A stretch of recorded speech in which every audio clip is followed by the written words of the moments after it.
watching around the world. Ladies and gentlemen, let's get ready to rumble!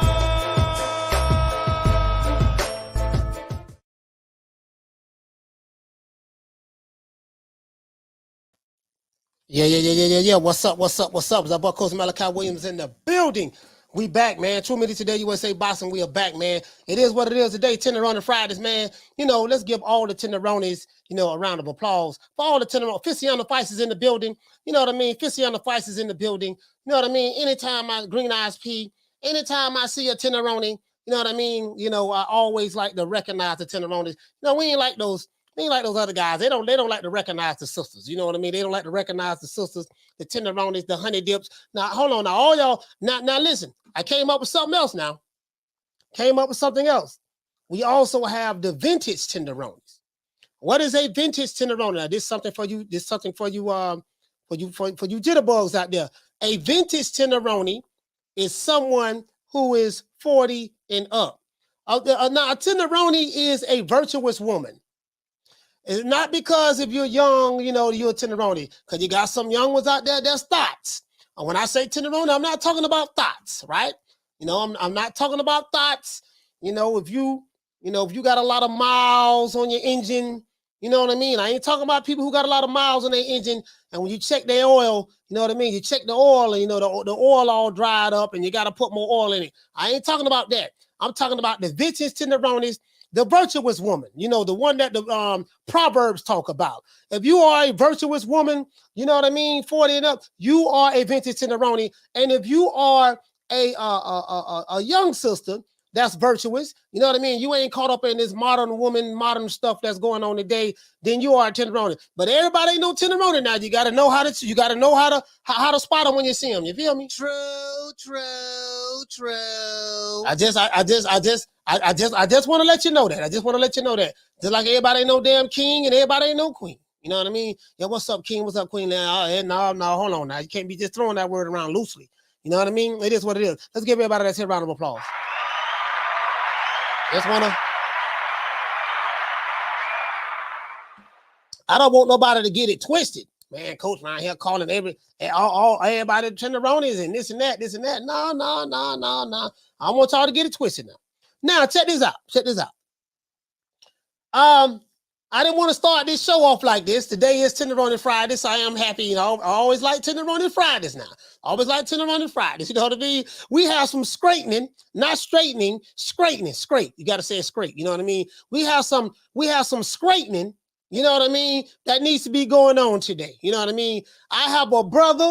I have two brothers now. One of my brothers is from Houston, Texas, and another brother is from Dallas, Texas, right? And there was a misunderstanding, you know, about my brother from Dallas, Texas. There was a misunderstanding, you know, from my brother from Houston, Texas. We will address that later on today. Shout out to my sister Food Revolution. We will address that later on today within the show. Let's get into the show though, and let's talk about this Canelo situation. Now, you guys know that Canelo's fighting John Ryder. Canelo's fighting John Ryder. Some people feeling some type of way about that. Some people are happy about it. You know, whichever way you feel is on you. Doesn't make me know. Never mind. My thing is, I want to stay consistent.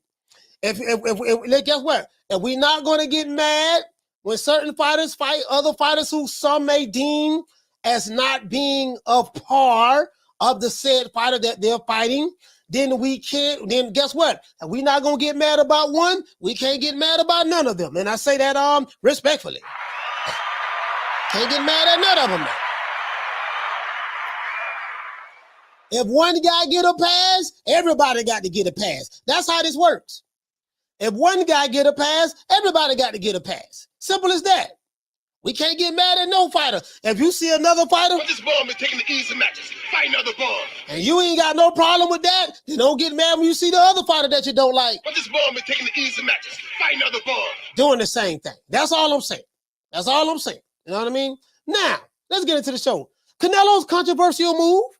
You know what I mean? Just asking the question. Will he include, and I need to know this, will he include this clause to secure a rematch with whom? Dmitry Bivol. It's a good question. Right? You know, we've been talking about clauses lately. They've been talking about, oh man, you know, kind of messed up, man. You know, Ryan got still on the rehydration clause and all that stuff there. That's some sucker stuff and this and that. Okay, well, there's several fighters that have done this in the past. Canelo Alvarez have done this before. Floyd Mayweather have done this before. Let's see, Oscar De La Hoya have done this before. There's several fighters. You know, the A-side guys, they come with all types of things, and Tank Davis is doing it and stuff like that. That is what it is. That's where the ball bounces. And guess what? When Ryan Garcia signed the contract, we had a lot of people saying, hey, man, look here, man, stop all that bitching, stop all that crying. He signed the contract. Ain't that what they said? True. So guess what?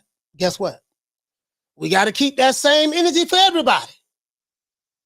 We can't get mad and say, oh, man, well, you know, Sergey Kovalev was on the weight, you know, was on the rehydration clause when he fought Canelo or Daniel Jacobs did this or whoever. I'm just saying, whatever y'all say out there. Guess what? Okay, well, you can't get mad at that because you ain't mad at Tank. And like you say, he signed the contract. Ain't nobody make them dudes sign the contract, right? So we can't pick and choose. We can't pick and choose when we want to decide what we want to apply to he signed the contract argument. We can't pick and choose when we want to do that. Right? Now, Canelo has said on many occasions that he wanted to fight Dmitry Bivol next, after John Ryder. There's a foregone conclusion that Canelo is going to beat John Ryder. As a matter of fact, there's a mariachi band outside of my house right now playing, they're celebrating. And I said, what y'all there celebrating for? The fight until May the 6th, May 6th, May 7th, something like that. He said, don't worry about it. He said, don't worry about it, Puto. We got it in the bag. They already celebrating in Mexico. Already.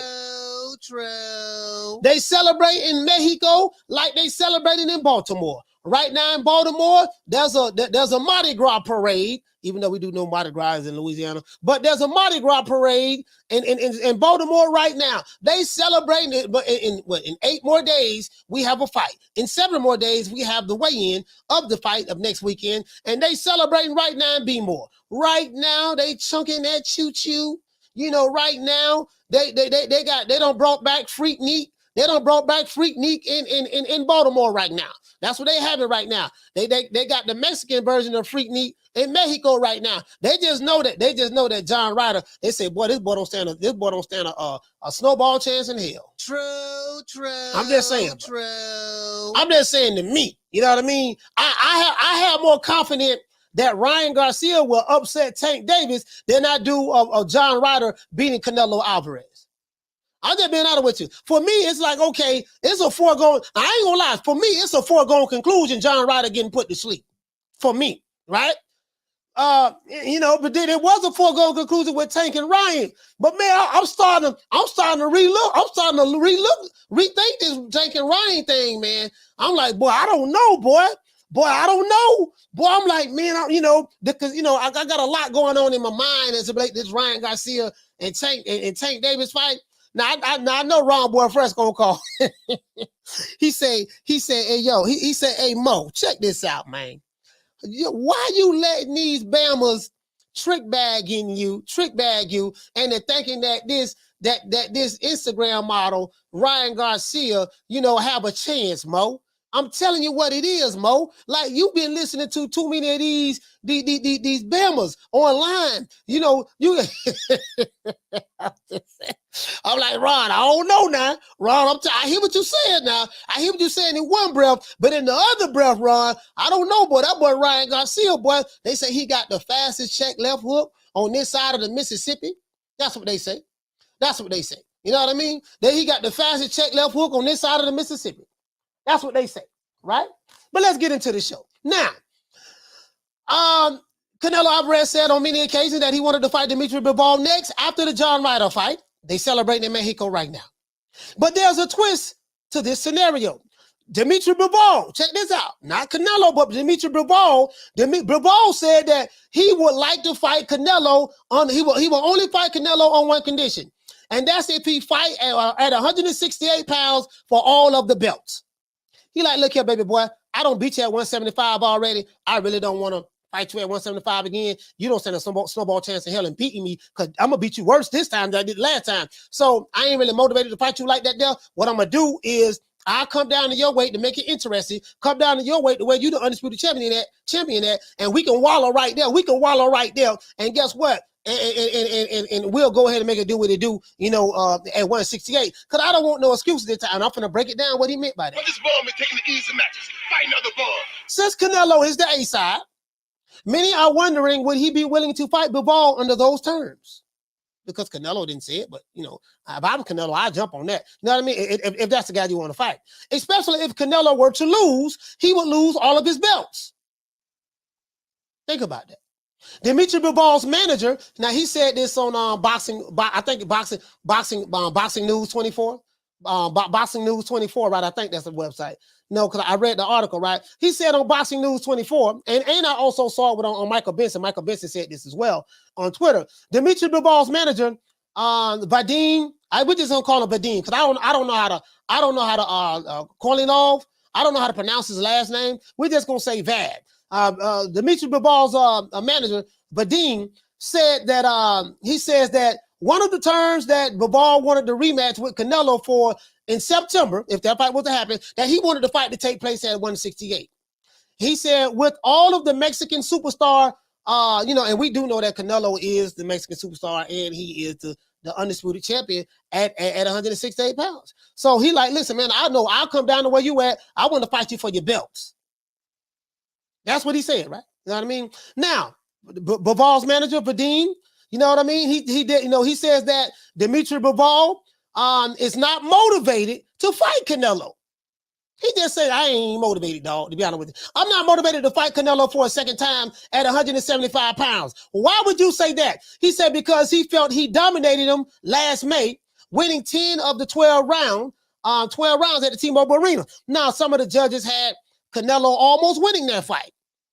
I don't know how the hell they had. I don't know what fight they saw. You know what I mean? They had Canelo like they had Canelo winning like 5-6 rounds, so almost 6 rounds, 5 rounds. I'm like, bro, what fight was y'all watching? So you know, but you do know when you're fighting I'm going to let you guys know something. When you are fighting an A-side fighter, always know that you're down 2 rounds in the fight. Always know. This is to any fighter watching this podcast. Anytime you're fighting a A-side fighter, Ryan Garcia, you're fighting Tank Davis, all PBC card, PBC promotion, stuff like that, Tom Brown, all that stuff there. Understand, when you step in the ring, you automatically down 2 rounds already. You're down 2 rounds already, Ryan. So when the fight starts, you know, you got 10 rounds to work with because the first 2 rounds, you already down. That's any A-side fighter.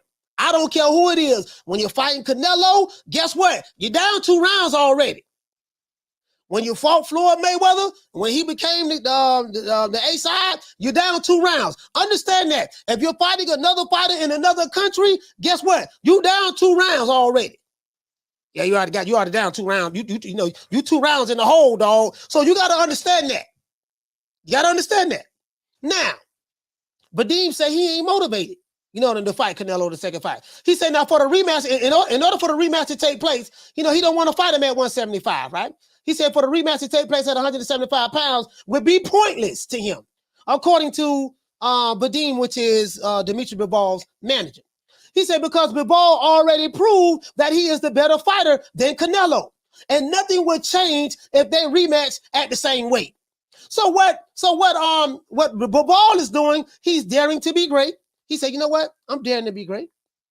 He said, with Canelo blaming his loss to Bivol on him fighting outside of his natural weight class last May when he moved up to 175, Vadim said that they don't want the similar excuses for the rematch. So what he's saying is this: Knockdown 305 was happening. Hey, Knockdown 305, yeah, nephew, he's on the undercard. They signed the contract and stuff. He on the undercard. He gonna be there. I can promise you that. They got a contract they signed already. Kid Austin will be on the undercard. I got a Kid Austin video dropping Monday. All right, now, so he said that Canelo came with excuses. And he went to talking about the reason why he lost because it's not his weight class. But guess what, Canelo? You chose that weight to fight him at. You chose to fight him. You the A-side. You chose to fight that man at 175 pounds. You can't choose the weight, lose at the weight that you chose, and then say, yeah, dog, the only reason I lost because it was too much weight. Well, then you had to know that before you stepped in the ring with him. You get what I'm saying? So according to Bivol, he's saying that, look here, man, we don't want them same excuses. So what he want to do, he want to get rid of the excuses that he felt that Canelo came with last time. Say, look here, baby boy, we're going to get rid of all these excuses. Hold up, swole up, ain't going to be no excuses this time. I have a suggestion. He said the only way to prevent Canelo from pulling that excuse card again is to have the rematch at 168 pounds, where Canelo can't complain to his fans afterwards, after he was fighting outside of his natural weight class. Now, this is what they say in the article. True. Yeah. You know what I mean? One of those terms is that Bivol wants to fight Canelo at 168 pounds. Why? He said it's enticing for him to put all of his titles on the line, and he doesn't want any more excuses. So Bivol said, look here, baby boy, you made a lot of excuses last time. What I'm going to do this time, we not going to play the excuse card. What I'm going to do, I'm going to come down to your weight, since you said my weight was too heavy, a weight that you chose. You know what I mean? Some people felt like that Bivol was a cherry pick that went wrong. Some people feel that way. But he said, look here, baby boy, you chose. Okay, it's like they said yesterday. You know, all we people like Rick Timms and Casino Light Prayer, they like, listen, man, you know, Ryan Garcia ran Tank down. Tank was minding his own business in B-More. He was at the local juke joint in B-More, doing his thing, chunking that choo-choo, doing the train, wasn't bothering nobody. Ryan Garcia ran him down to make this fight with him, right? So he had to accept everything that came with it. Dmitry Bivol, same way. A lot of people feel like, hey, look here, man, Dmitry Bivol was minding his own business. He trying to fight Beterbiev, but I don't think that fight ever gonna happen because Bob Arum don't want to make that fight for whatever the reason. He want to keep everything on the same side of the street. He don't want to, you know, they don't like that matchup for whatever reason. They don't like that matchup. So I don't see Bivol and I hate to say it, Dmitry and Bivol and Beterbiev fighting each other. Yeah, because they don't, you know what I mean? You know, Bob Arum them probably gonna hide behind, well, you know, he has another mandatory coming up and another mandatory. For whatever the reason, they don't want to make that fight happen. That's why that fight haven't happened yet. You get what I'm saying? So one of the terms Bivol came with, he said, look here, man, I want to fight you at 168 pounds because I don't want no more goddamn excuses. Bivol said that he wants the fight to be at 168, so it is what it. He want to make it fair for Canelo because he don't want to hear this shit in this second fight if they happen that he heard in the first fight. Now, even if Bivol does get his way with Canelo, agreeing to fight him at 168 pounds, the Mexican superstar, ain't that what Blue Bloods TV say? He said Mexican superstar boxer. So Canelo Alvarez, who's approximately 5 foot 8 inches tall, you know, with a 78 inch arm. No, he ain't got a 78 inch arm reach. With a 71 inch arm reach. You know what I mean? Cash cow. You know, the face of boxing. Baby mama bow-legged.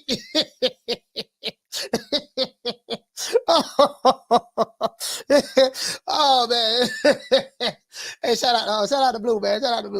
Hey, look here, man. He said even if Bivol does get his way with Canelo, agreeing to the fight, you know what I mean? Check this out. This the twist. Bivol's manager is anticipating. He said even if we do get that fight at that weight to make Canelo happy, he said he truly believed that Canelo Alvarez will likely put a rehydration clause in the contract. He says we're fully expecting it. You want to know why? Because he said that the weight was too much for him when he fought Bivol the first time. So if Bivol was to come in at 168 to catch weight, but then rehydrate back to whatever weight he wanted to rehydrate to, he will probably still have those same issues with the weight, even though he's fighting him at 168. But if he rehydrates to what he normally rehydrates to when he was at 165, that may be an issue. So I'm going to show you guys an article. You know me, I got receipts. I'll show you guys the article. So Dmitry Bivol's manager is saying that, hey, man, more than likely Canelo will want to stick a rehydration clause in the contract. He said that's predictable. Now, the question I have for you guys is this. Should Canelo rematch Bivol at 168 pounds? If you're a Canelo fan, you know, since Bivol is making the suggestion, should he rematch him at 168 pounds? Or do you want to see him rematch him at 175? Because that's a foregone conclusion that he going to beat John Ryder. John Ryder just there just for the check. Hey, listen, I don't believe John Ryder is going to beat a Mexican in Mexico. He's not going to beat Canelo in Mexico. Canelo, in front of all his friends, in front of all of the Mexican cartels, the Mexican government. Boy, let me tell you something. I feel more confident that Ryan Garcia will beat Tank Davis next Saturday. I feel about 49% confident. 49%, like that's pretty high. You know what I mean? That he gonna beat Tank Davis. And if you ask me how I feel about John Ryder beating Canelo, I say he got about a 3% chance of beating him. 97% for Canelo, 3% for John Ryder. Boy, let me tell you something, boy. Listen, I'm just saying, dog. Now, I know a lot of people from the UK is trying to tell me John Ryder's a killer. They said, nah, coach, man, John Ryder, man, he better than what you think he is. I'm not saying John Ryder ain't a good fighter. I'm not saying that. He might be a good fighter. You know, I'm not saying he's not a good fighter. I seen him wallow. I seen him scrap. You know, it's a couple of fights he probably got robbed in that he should have won. I'm not saying that. All I'm saying is he fighting Canelo in Mexico in front of the drug cartels, the entire country of Mexico. He don't stand a snowball chance in hell. True. That's all I'm saying. That's just my opinion. That's just my opinion. You know what I mean? That's just my opinion, dog. That's all I'm saying. That's all I'm saying. Hey, shout out to Marquis. What's going on, fam? What's going on? Now, that's what I want to ask you guys. Do you think that he should fight him at 168? The kick is he got to put his belts on the line. He got to put his belts on the line. Also, should Canelo put a rehydration clause in the contract? By the way, he is the A side. He can put that rehydration clause in there if he fears that John Ryder will rehydrate to a bigger weight. If he fears that, right?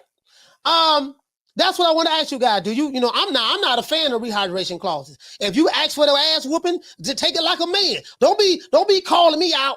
I'm minding my own business. You calling me out, and you know what I mean? At my weight class, you come up, I put them paws on you, and then we talking about, yeah, man, you know, when I want to run it back. Okay, I'll run it back to you, but then you made the excuse, look here, man, the only reason you beat me, dog, because you were bigger than me. Well, nigga, you knew I was bigger than you when you ran me down to make the fight. You knew I was bigger than you when you ran me down to make the fight. I was minding my own business, dog. I wasn't bothering nobody, dog. I was at the strip club. I was watching Big Booty Judy do the butterfly.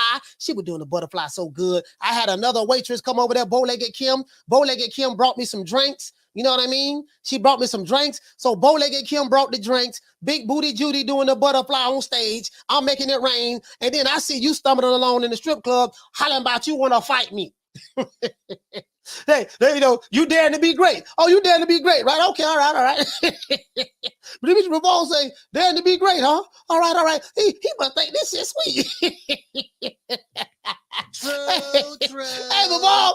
Hey, Bivol was like, hey, that motherfucker must think this shit sweet. I was just over here chilling. I wasn't bothering nobody. This motherfucker moving up my way. He must think this shit sweet, huh? Oh, okay. He daring to be great, huh? All right. Hey, my friend. Yeah, what's up, Puto? Have you ever heard of Beats by Dre? Beats by Dre? Yeah, well, what you mean by that? You gonna find out who it is. Tell him, what's my interpreter? Tell him he gonna see who Beats by Dre is. Canelo like, dog, I ain't going out like that, dog. I'm finna put these paws on this dude. This dude don't beat me, dog. I'm finna put these paws on him. Now, if I'm Canelo, if you hell bent on fighting Dmitry Bivol, if I'm Canelo, I say, okay, since you brought it up, I'll fight you at 168, but I'll put a rehydration clause in there. True. If I'm Canelo, you might as well try to make it as advantageous as you possibly can for you to win, right? Fight him at 168, put a rehydration clause in there. That's what I would do. Fuck it. You know what I mean? That's what I would do. Now, as I said before, should Canelo put a rehydration clause in the contract? But as I said, Canelo has already gave a higher weight class excuse as to why he lost to Bivol in the first time. So if that's the case, in my opinion, should he fight Bivol at his natural weight, 168 pounds, put his title on the line, and add a rehydration clause in the mix so he can get a better advantage? That's what I would do. Let's give everybody in the chat a round of applause. Yeah. That's what I would do. And as a matter of fact, we can't start the show. We cannot start the show. Today is Tenderoni Fridays. Shout out to all of the lovely Tenderonis out there. All of the lovely Tenderonis out there. Today is Tenderoni Friday, and you know how we do it. We do not like to start the show without thanking, you know what I mean, the most high, the most honorable, Mr. Allen Heyman. Well, you know, I guess I gotta be like everybody else and thank Al Heyman. I can quit my job now, baby. 6 figures, baby. You feel me? I'm about to But a name. Do you have a name? name them names, man. They know who they is. Name the names, please. The names need to be named. They know who they is. The Mexican monster. You know, they gotta name the names, man. A lot of these dudes, a lot of these sap suckers, they be popping that weed, talking that flip flam, but they don't want to name the names. Mike, like, name the names, man. Name the names. The names need to be made. The Mexican monster. Listen, we got to name the name. We got to name the names over here, man. You just sit here, you don't know what I'm talking about? How do I know you want to wallow if you ain't naming the names? That's all I'm saying. Now, for the ops. Now, ops, let me tell you something. Ops, today is Friday. I'm feeling good today. I'm feeling, the day is Friday. The stickiest of the icky. You want to smoke with the old boy Rick James? I'm feeling good today. Ops. So I'm going to be nice to y'all today. To the ops, I'm going to be nice. I'm going to turn the other cheek just today. But just in case, you know, like Jaheim, just in case, you know, I don't see no ops tonight. I'm going to pull up on you right now, baby. You know what I mean? You know, I got me some shooters that got them gun emojis, just in case. You know, we got shoot. Hey, somebody had blocked Keena yesterday. Somebody blocked Keena. I don't know who blocked Keena. Y'all don't be blocking nobody. You know what, man? Y'all can't be blocking people, man. The only time a person get blocked is unless they spam in the chat. If they spam the chat just with spam, you know what I mean? You want them. If they keep spamming, then you block them. That's it. If they spam the chat or say something derogatory towards children, that's it. I used to have something about women, but I don't even do that no more because some of the sisters, some of the women in the chat, they do be going off on dudes and saying, you know, provoking stuff. So, you know, hey, man, you got to hold your own nuts on that. If you're a woman and you going off on other dudes, you can't get mad when they clap back. You got to hold your own nuts. Now, I know y'all don't have no nuts, but that's just a figure of speech. You get what I'm saying? Now, but for the ops, just in case they think the old boy don't got soft. You know what I mean? This is for you. Look, fuck you. Fuck the plane you flew in on. Fuck them shoes. Fuck the socks with the bell on it. Fuck them cheap-ass cigars. Fuck your yuck mouth teeth. Fuck your hairpiece. Fuck your chocolate. Fuck Guy Ritchie. Fuck Prince William. Fuck the Queen. This is America. My president is black and my Lambo is blue, nigga. Now get the fuck out of my hotel room. And if I see you in the street, I'm slapping the shit out of you. Yeah, man, it is what it is, man. Hey, what you say? Hey, yo, say, he said, hey, what's up, coach? What's up? Hey, what's up with you, man? Now, I'm not gonna lie. I wouldn't. That'll be a good fight. That'll be a good fight. In 168, if Bivol can come down to that. Now, if I'm Canelo, I put the rehydration clause in there. Shit, I mean, might as well. Shit, you know, you got to try to get whatever advantage you can. You get what I'm saying? You have to try to get whatever advantage you can. Put the rehydration clause in there and tell them, look, let's check this out, Puto. Now I'm gonna fight you at 168, and you can't rehydrate to no more than 175, no more than 10 pounds. So you can't come in no more than 178 pounds. That's what I would do. Just to, you know what I mean? Just to just to make it interesting. You know? Now I am the #1 contender. I'm tired of James the Poodle, Grim Reaper, whatever he wanted to call himself, ducking me. All right, I'm tired of man driving around town in 8 Rolls Royces. He ain't fought nobody. I'm still in a broham. That's what I say. Hey, we got to get the likes up. We got over 300 people in here and less than 200 likes. We need 100 more likes. You know what I mean? Let me go ahead and drop that in there. And I'm going to drop these phone lines. Hold on. Before I do, I don't know if B Block and my dog Rick Timms is in the building. You know what I mean? Rick did come out yesterday. My brother reached out to me. And my brother did. She's come with receipts. She did come with receipts. The only problem is the guy that he came with receipts with was the wrong guy. My brother Rick Timms did make allegations, basically saying that D Block was in Fanon's chat, and he said that he picked Tank Davis to steamroll Ryan Garcia, and my brother Rick Timms, felt that D Block was being two-faced. Well, come to find out, that wasn't him. When he sent me the picture, and a lot of you guys in the chat jumped out the window. Y'all went to calling D Block a traitor. Y'all called him a traitor. I had a couple people call in, say, yeah, we know he did it. My brother Casino Light Prayers, yeah, we know he did it. Coach, we know he did it. We know that was him. Come to find out that wasn't him. As soon as he sent me the picture, he sent me the name first, and then he sent me the picture. I'm like, nah, that ain't him. It's the wrong Adrian. So I do have the picture, and I did tell him that I was going to correct the record. So Rick made an honest mistake. He thought it was D Block, because the dude is Hispanic. You know what I mean? And he had a beard. I think D Block is Mexican, and he got a beard too. So he confused him. So for all of those who jumped out the window Everybody who jumped out the window, y'all owe D-Block an apology. And as a matter of fact, if you wanna apologize to D-Block right now and activate the Jerry activate the Jerry Curls activation, this what you got to say to D-Block right now. You got to repeat this to D-Block. If you want D-Block to forgive you, everybody in the chat who jumped out the window and accused D-Block of blasphemy, you have to apologize to him like this. We must internalize the flatulation of the matter by transmitting the effervescence of the Indonesian proximity in order to further segregate, to preclude on the issue of world domination would only circumvent, circumcise the revelation that reflects the aphrodisiac symptoms which now perpetrates the Jerry Curls activation. If you need to perpetrate the Jerry Curls activation today is Tenderoni Fridays. Today is Tenderoni Fridays. If anybody in the chat that needs to activate that needs to perpetrate the Jerry Curls activation, give me a thumbs up. True. Anybody in the chat that need to perpetrate the Jerry Curls activation, go ahead and give me a thumbs up. Apologize to D-Block right now. Apologize. I have confirmed that it was not D-Block. I have confirmed that it was not D-Block. It was a mistake on my good brother's Rick Tim's behalf. Rick Tim made a mistake. They say all Mexicans look alike, so he saw a Mexican and he thought, he said all of them look alike. So, well, he didn't say that, but I'm just throwing that in there to put some shit in the game. But he said all Mexicans look alike, and he was a Mexican guy. He had a beard, you know what I mean? And D-Block got a beard, so he just thought, and his name was Adrian. Now, his first name is Adrian, but the last name was different, and I knew automatically when I saw it. I was like, "No, that ain't D-Block." You know what I mean? So the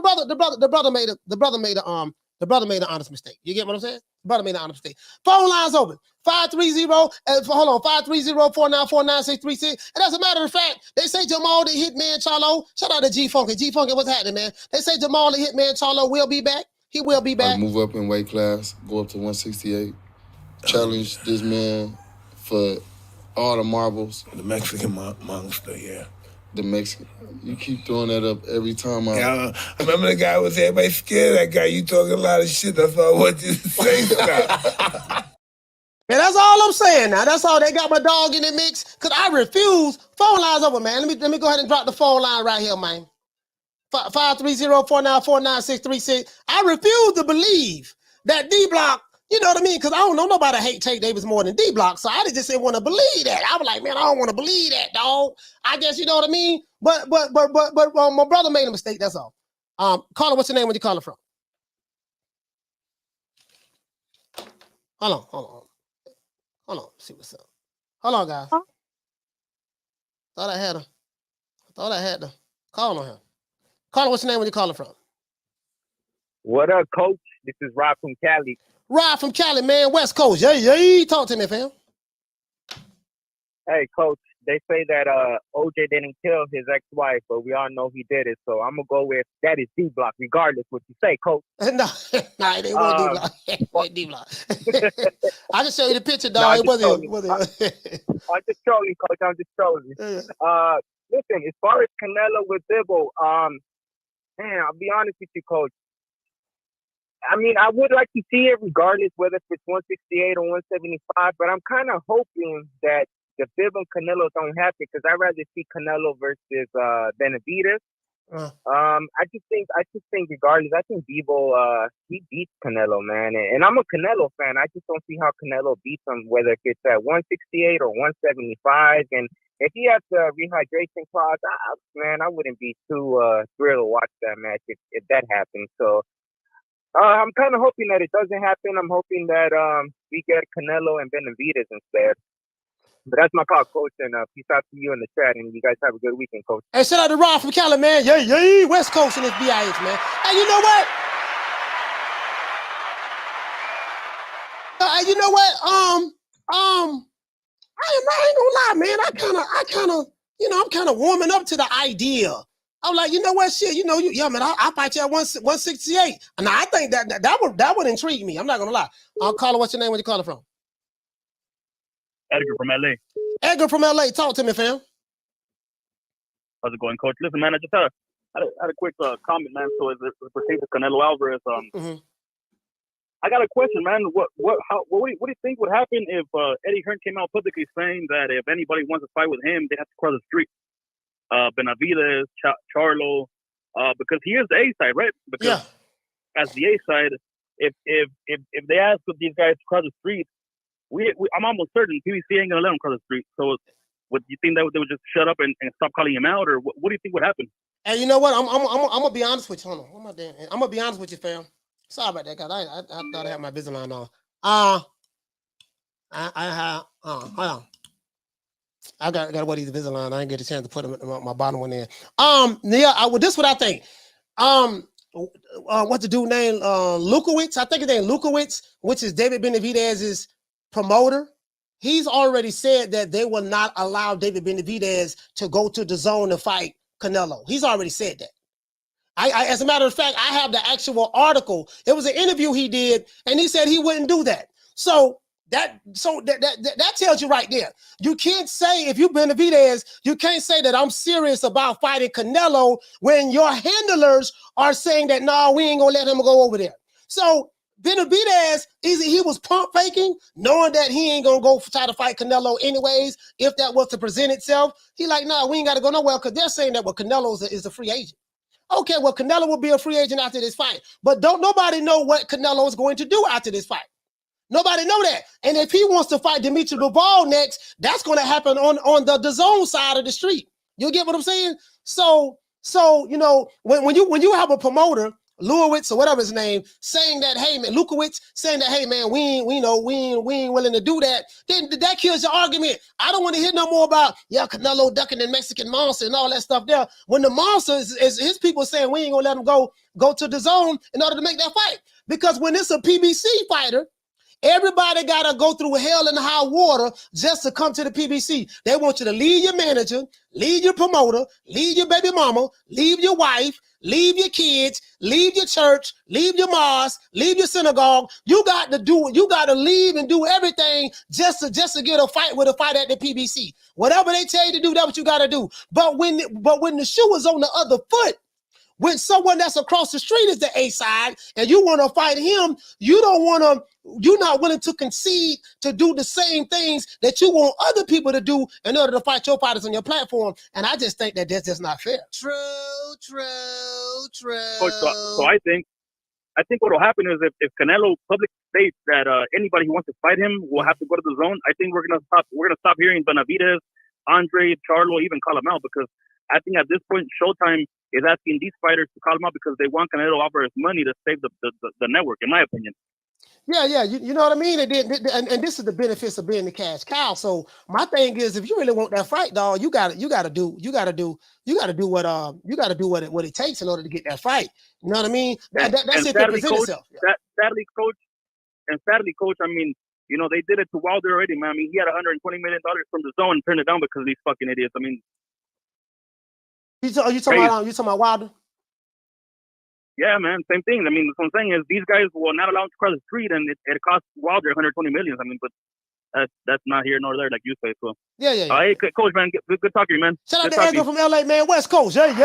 We throwing up the W. Hey, we throw the W up over here. That nigga throwing up gang side. This old ass crusted nigga. You know, I'm old, but I ain't crusty. I'm old, but I ain't old crusty now. The old crusty is different between being old and being old crusty. You know, I ain't know the nigga throwing up gangs. I'm throwing up the W. You do know I'm from West Tampa, Florida, so I do reserve the right to throw up the W because I am from the west side of my town. I'm from the west side of my town. You get what I'm saying? I am. That is true now. You know what I mean? South side stand up too, and north side. I grew up on the north side of town too. I'm calling. What's your name? Where you calling from? What's up, Coach? It's the inevitable. D-Block, D-Town, D6, D-Vic, Rick 10. Now, you know, I'm standing up here, and I ain't even off of work yet, but, you know, I had to go somewhere so I could have my space and my energy just pump me up, you know what I mean? 'Cause, you know, when I told y'all didn't believe me. But I told y'all, when I come with facts with hate. So at the end of the day, Rick, I feel sorry for you, man. I feel sorry for you. You got to make up shit. You got to make up lies. Now, I want the same people that didn't believe me. I want you to turn back and look at Rick Tim. And you remember, Coach, when Tank Davis, so what's his name, Coach? He said, I've never really been asking for no big fight. Yeah. What was his name, Coach? Yeah, that was Gilly the Kid. Gilly the Kid. Yeah. Gilly the Kid. I want everybody to look at Rick Tim, and his eyes gonna be the same fucking way. Coach, can you believe that the lies, just coming at me with all these lies, Coach? Do you really think that I'm gonna be a Tank Davis lover, Coach? Now I don't mess with Baltimore, but Baltimore want to mess with me, right? So what are we gonna do with Rick, Coach? We got to do something with Rick. The judgment is set. Now you're the judge, Coach. It's up to you what you want to do with Rick. You want to ban Rick for 6 months? You want to ban Rick for a whole year? I mean, Rick, do I got to go to your house in Houston where you can wash my car? I mean, we could take a picture of it too once you're done, and you can go grocery shopping for me, Rick. I mean, at the end of the day, Rick, we could go see the fight together between Ryan Garcia and Tank Davis.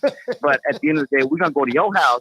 You're gonna pay for the fight. And you're going to buy all the food, and we're going to chill. We're going to take a picture, okay? So you're going to clean my car. You're going to wash my clothes.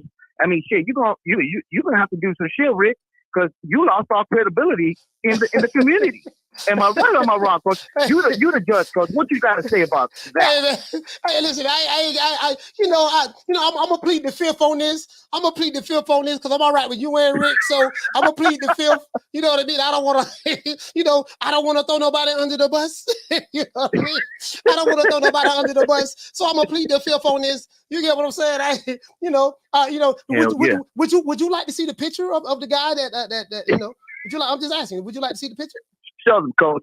Oh, okay, all right. So I want y'all. Now everybody know what D Block look like. I think D Block. We had D Block come on the live one time.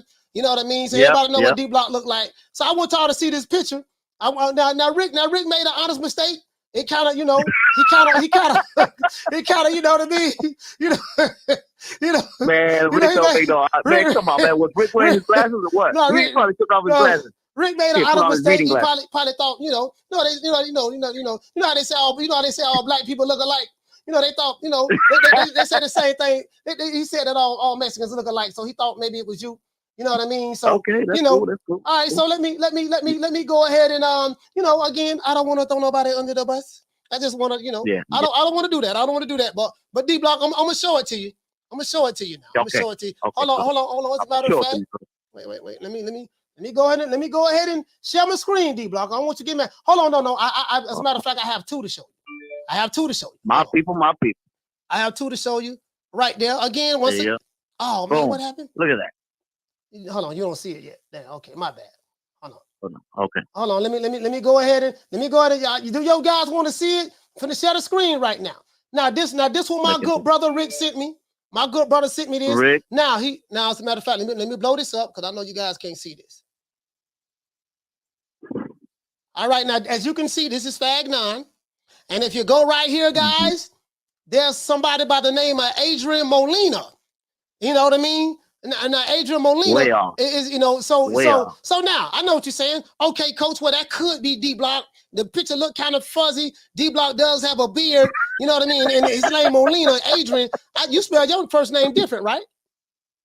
Coach, come on, man. Yeah, okay. That don't look like, man. Okay. That look like Hold on, Pam. Okay, here go the picture. Let's blow the picture up a little bit more now. Now, this is the picture that my good brother Rick sent me. Now, this is the picture right here, guys. As you can see, as soon as he sent me the picture, I knew it wasn't D Block.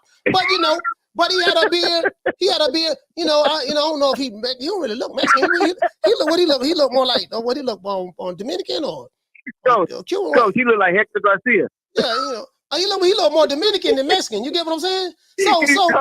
Coach, that's Hector Garcia. So you guys, this is the picture. This is the picture that you know what I mean. That my brother Rick got it confused. He saw Adrian. The first name was spelled differently, and he thought and Rick and Adrian's last name is not Molina. You know what I mean? So this dude look more like Dominican or Puerto Rican. We don't really look Mexican, but that's okay. That's okay. So that's where the mistake came in at. And so this is the receipt that my brother, but he made a mistake. He made a mistake. And once again, I don't want to throw nobody under the bus. You know what I mean? So I'm just gonna we just gonna move on now. We're gonna move on. I don't want to. I got one last thing to say though. What? I got one last thing to say, and that's it. And we're gonna get past. We got to get past this. All right, Rick. I'm gonna tell you something, man. When we go 1-on-1 on that 3-way call, believe me, I got receipts, baby, and I got receipts on your boy Charlo. Ain't no way in hell your boy ever gonna fight my Canelo Alvarez. Hey. All right. So whatever we gotta do, we gotta do. Right, Coach? We're gonna have that 3-way in the future. We're gonna make it happen. So Rick, you better call in and say that you're sorry. If not, we could see a ban from you for the next 4 months on the show. I'm just saying. If Rick Tims, community, if Rick Tims doesn't call in the show and say he's sorry, y'all better ban his ass. Y'all better block his ass from coming to the meeting. Because we don't need no trifling, racist ass, baiting ass, Shannon the Gannon ass coming into our show. Because now I can turn shit around on Rick. Mr. I made a mistake. Shit, that guy looked like fucking Hector Garcia, that Fox Tank Davis. Give me that bullshit. That fool look like Dominican. D-Block, D-Town, D-Block, man. It was a mistake. It was a mistake by Rick. It was a mistake by Rick. That was a mistake. You know what I mean? He didn't know your last name, but I think he only saw you that one time. Carter, what's your name when you calling from? Let me get a little bit more specific, Will. I'm in Sunnyside, Texas. How about that? Hey, man, listen up, everybody. Who is this before I get into who's this on the phone? Mm-hmm. It's the south side of Houston. Who you think it is, Will?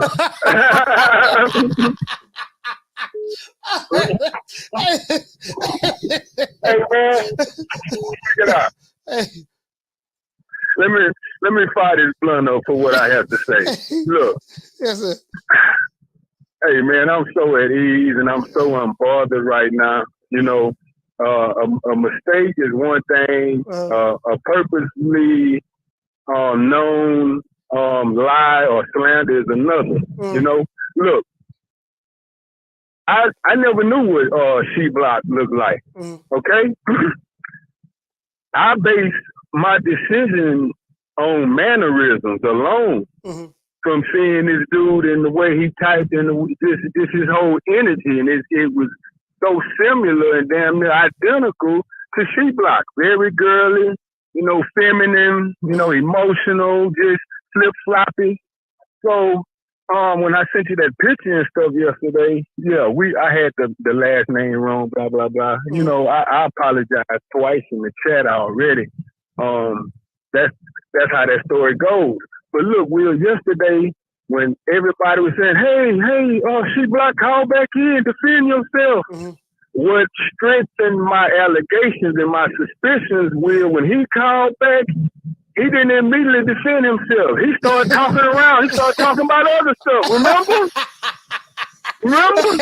Yeah, I had to ask him directly. Somebody falsely accused. I had to ask him directly. Right. Somebody if that was me falsely accused, I would have called back in. Hell no, that wasn't me. Show me the proof. The fuck you mean? Blah, blah, blah, blah, blah. That girl called back in yesterday. Hey, Tank Davis and Ryan Garcia. You had to stop him, Will. You said, well, hey, wait a minute, She-Block. You got to address this, player.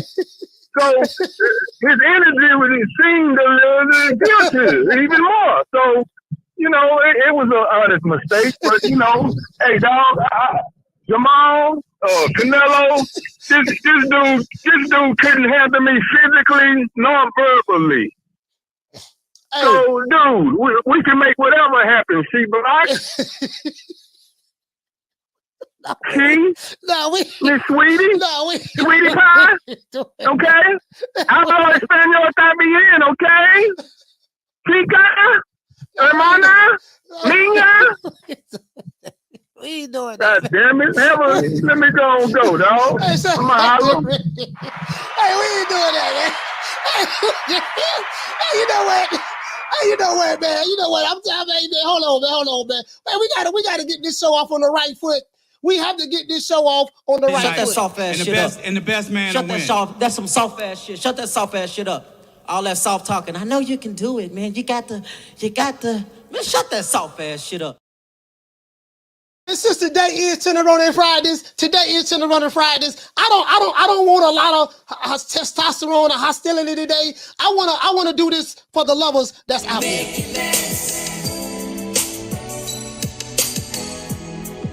Make it last forever. Don't let I love me.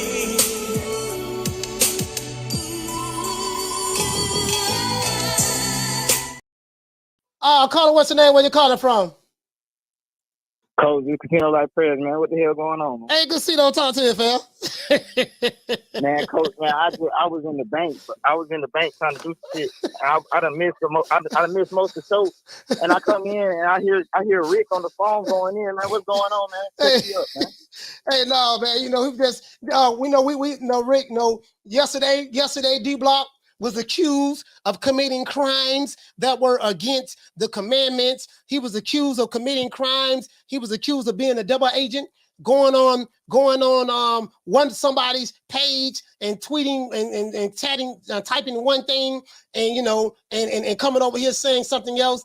And Rick made an honest mistake. He thought that D-Block was the one that was over there on Fag Non's channel saying that he wished that that Tank Davis was going to steamroll Ryan Garcia. Come to find out that wasn't him. The picture that he sent me, that was not D-Block, and it was the wrong name. So he made a mistake. That's what it was. Dang. So everybody, including you, everybody who said, yeah, that was him, that sounded like something he would say, everybody got to, y'all owe D-Block an apology because he didn't do it. I apologize. Damn, Rick. God damn, Rick. But, shit. I hate to do this, man. I apologize, D-Block. Hey, but I ain't gonna apologize for this, man. You still a bitch, and you ain't talking about shit. You can get out Canelo dick, get out Tank dick. Hey, man, I ain't apologize for that shit. You need to apologize for all that shit that you doing. You know what I'm saying? I really wish it was true, but shit, I'm gonna apologize since it wasn't. But we gonna get your ass. You gonna do some shit. You gonna do some shit because you the type. You the type to do some shit, D-Block. So I hope you listen. You ain't all the way out the hook. I still got my eyes on you close. I'm watching you real close. You know what I'm saying? Just like Tank. Just like how Tank got Walter Ryan. I got spies in your camp, D-Block. I got spies on your side. I got spies everywhere. And watch, we gonna catch you, D-Block. All right? So that was I'm just tuning into the show. I'm just everything. I'm just catch you. Just see what's going on. All right, shout out to Casino Life Press. Hey, he said he got spies in the camp. He said we got spies in the camp. Hey, can we consider that an apology? Can we? I don't know. You know what? I don't know if that can be accepted as an apology. That was kind of like a backwards apology. I don't know if I can accept that. Can we? Do you guys accept that as an apology? That seemed more like disrespect than anything. That seemed more like disrespect. That's sort of an apology. They were like, damn, I really don't want to apologize to the nigga. God damn, you know what I mean? Yeah, I'm sorry. But that was like, I'm sorry, but you know what I mean? Really, when you apologize, there's not supposed to be a but. It's supposed to be, man, you know what, man, I'm really sorry, dog. I was dead wrong on that, man. I apologize about that. And leave it at that. It's, yeah, I'm sorry, but yeah, you still a bitch. That's right. You still a bitch. I'm sorry, but that's okay. You gonna do something. I was hoping it was you. I was hoping. Hey, Carl, what's your name? Carl, what's your name when you calling from? Jamie from New York. Hey, Jamie from New York. Talk to me, fam. Hey, Coach, so D-Block's off the hook, huh? Yeah, D-Block, man. Yeah, D-Block. Listen, man, it was blasphemy. It was blasphemy. You know what I mean? Y'all turned against my dog, D-Block. Y'all went to calling him a she-block. Y'all said he was a double agent, a triple agent, a quadruple agent. That's what y'all said. You know who you is in the chat. You know who you is. Everybody who said it, y'all owe my dog an apology because listen. We have to activate. We got to perpetrate the Jerry Curls activation. You get what I'm saying? And if you feel like perpetrating the Jerry Curls activation today, give me a thumbs up. Go ahead, Jamie. Go ahead. Yeah, man. D-Block, you're good, man. He's a funny motherfucker, this guy. But, Coach, Canelo versus Bivol. And listen, we all know Canelo, biggest star in boxing. Yeah. So, he gets all the opportunities and, he gets all these chances, you know, reaching for greatness and stuff, right? So he dares to be great. So he went up to 175 and he fell. Okay, cool. A rematch this boy, you know, it's only right. Give him the chance to be great also. Just like he, you know what I'm saying? You went up there, he gave you a shot of his title. Well, this boy wants to be great also. So, you know, if he's suggesting to fight at 158 from Canelo, you know what? I'll give him the shot, man. Because you know what I mean? You got to be fair, you know, and it's only right that this boy also gets a chance to do something, you know, historic in the game. So, but yeah, man, it sounds, you know, it's an interesting fight to me. I hope they make it happen. But one thing, Coach, doesn't Canelo have other mandatories? Yeah, well, the thing is, this is the thing, right? I'm going to be honest with you, bro. The mandatories and stuff, the sanctioning bodies do what they want to do. So I think they would allow Canelo to maneuver very similar to how Jamal Charlo, he ain't fought since 1972. He's still a champ. So the sanctioning bodies pick and choose when they want to apply certain rules to certain fighters. So if Dmitry Bivol decides to come down to 168, or if Canelo say, okay, yeah, I fight you at 168, I think the sanctioning bodies won't be a problem. They'll move out of the way and let Canelo, you know what I mean, fight the guy. Because you know, it's not cool, man. These young boys, you know, you know, they're number one contenders and stuff. You know, they deserve their shot, man. You know, how much longer do they have to be? You know, hey, let me ask you That's this: not cool. do you think if Canelo decides to rematch Canelo or rematch Bivol, because he did say he's fighting him next, do you think that if he fights Bivol at 168, if I'm Canelo and if I'm hell bent on fighting this guy, I say okay, cool, I'll fight you at 168. But this the kicker: do you feel that he should put a rehydration clause in there? Man, knowing Canelo, I think he'll do that. Knowing him, I think he'll do it. He's done it before. Why not? You know what I mean? Why not? You know? I'm just, you know, he'll do it. He's known for that, Coach. He's done it before, so that won't surprise me. But again, listen, give people a shot like he won, and that's my call, Coach. All right, shout out to Jamie. New York, stand up. Have a good day. New York, stand up. Yeah, okay. All right, shit. I'm just saying, you know, I gotta. At the end of the day, I gotta. I'm like Rap Transvent. Y'all remember that song by Rap Transvent? I gotta do what I gotta do and break her heart. Though I wanna win the belt. You know what I mean? Hey, so you gotta do what you gotta do. If I'm Canelo, I say, you know what, baby boy, I gotta get this win. And I'm gonna get it by any means necessary. Now, I don't want to throw nobody under the bus, but I got to get it by any means necessary. Shout out to Knockdown 305 for being a member for 14 months, man. Let's give our brother a round of applause. He said, True Media Today, USA Boxing, the hottest boxing podcast, period. You know what I mean? Listen, man, we got to do what we got to do sometimes. If I'm Canelo, I'm A-siding him to death. Look here, baby boy. Listen, man, I'll fight you at 168. I want a rehydration clause. You cannot rehydrate to more than 5 pounds over the weight. You know what I mean? I'm saying all that. Your baby mama got to be bow-legged. You know, I know you don't know what a baby mama is. You from Russia. But your baby mama got to be bow-legged. Your cousin got to know how to do the Tootsie Roll. Your sister better been in, you better tell me your sister was that freak neat back in 94 and 95 in Atlanta. I'm coming with all kind of stipulations. Caller, what's your name? Where you calling from? What's up, Coach? It's D on you. Calling to apologize to D Block, D Blizzy, D Big Boy, Crazy, over Canelo, original Tank Tater. I want to say I'm sorry, big boy. You feel me? I apologize from the top all the way to the bottom of my heart. You know what I'm saying? You know, I'm coming with that. I'm sorry, sweet sugar. Please forgive me. You forgive me, baby? Just let me know in the comments. You feel me? If you forgive me. You know what I'm saying? I just had to marginalize to a person ride. You know what I'm saying? I had to, you know, sit long and hard with myself and realize I was wrong. You know, boxing got my panties in a bunch. I've been a little hype about this next lately. It's the only time I get to release all my estrogen to texture to you know what I'm saying? Sorry, baby. I hope you get it. You know what I'm saying? But I just want to say this because I'm coming with that. If Tank kick Ryan Garcia behind and you don't get that Tank tattoo on your motherfucking forehead, me, Casino Life Friends, Rich Tim, we pulling up with that. That's all I got, Coach. Tim, I'm out. More grace.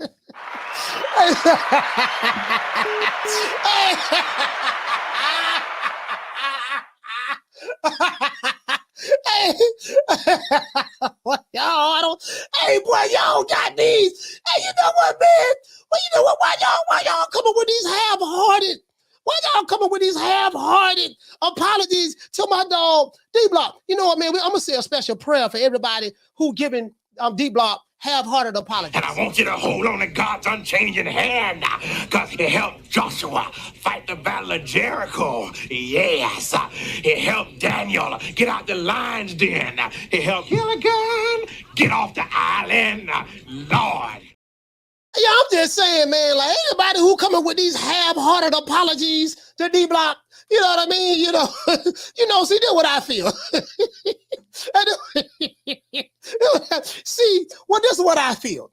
I feel that certain people, I ain't going, and again, I don't want to throw nobody under the bus, but I feel like certain people, you know what I mean? They're going to have to, this is what you're going to have to do.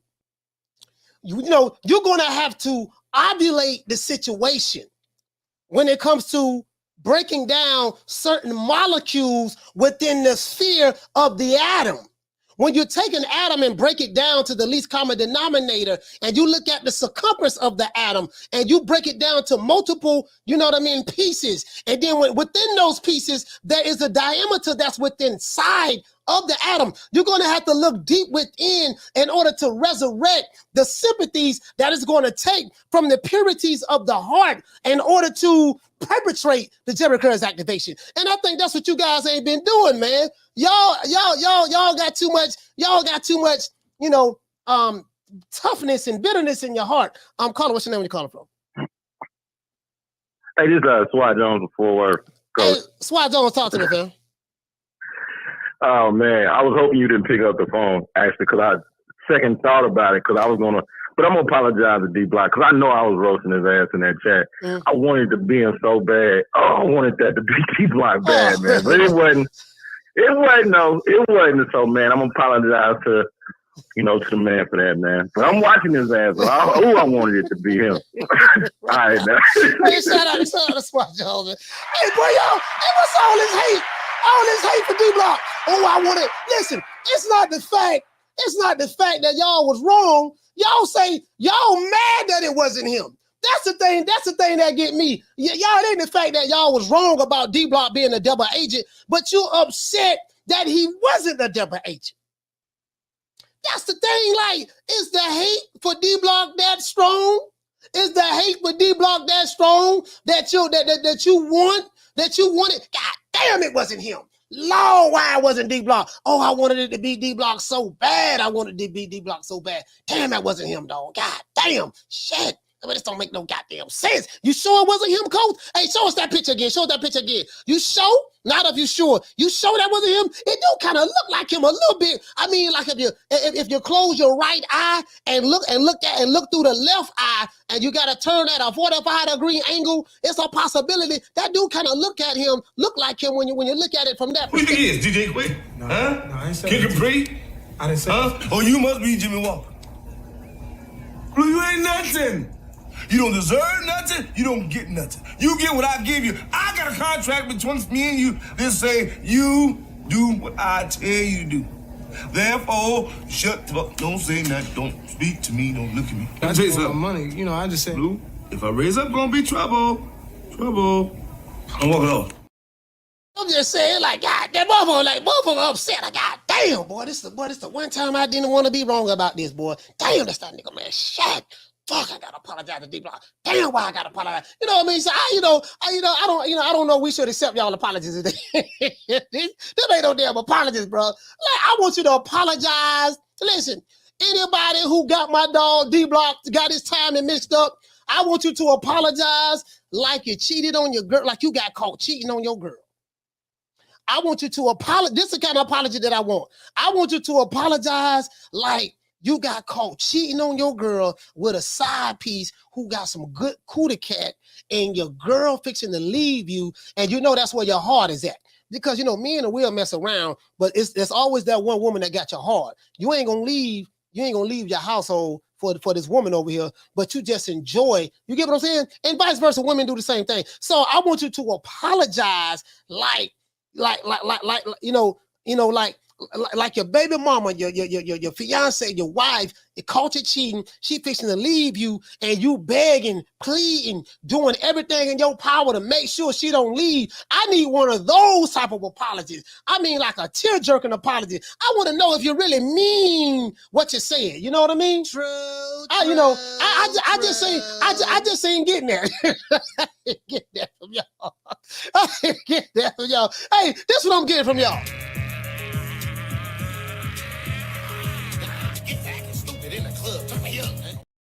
No, goddamn! I gotta apologize to D Block. Everybody who, and when they realized that they had to apologize to D Block, they right now punching the air, punching the phone, punching the air right now. When they realized they had to apologize to D Block.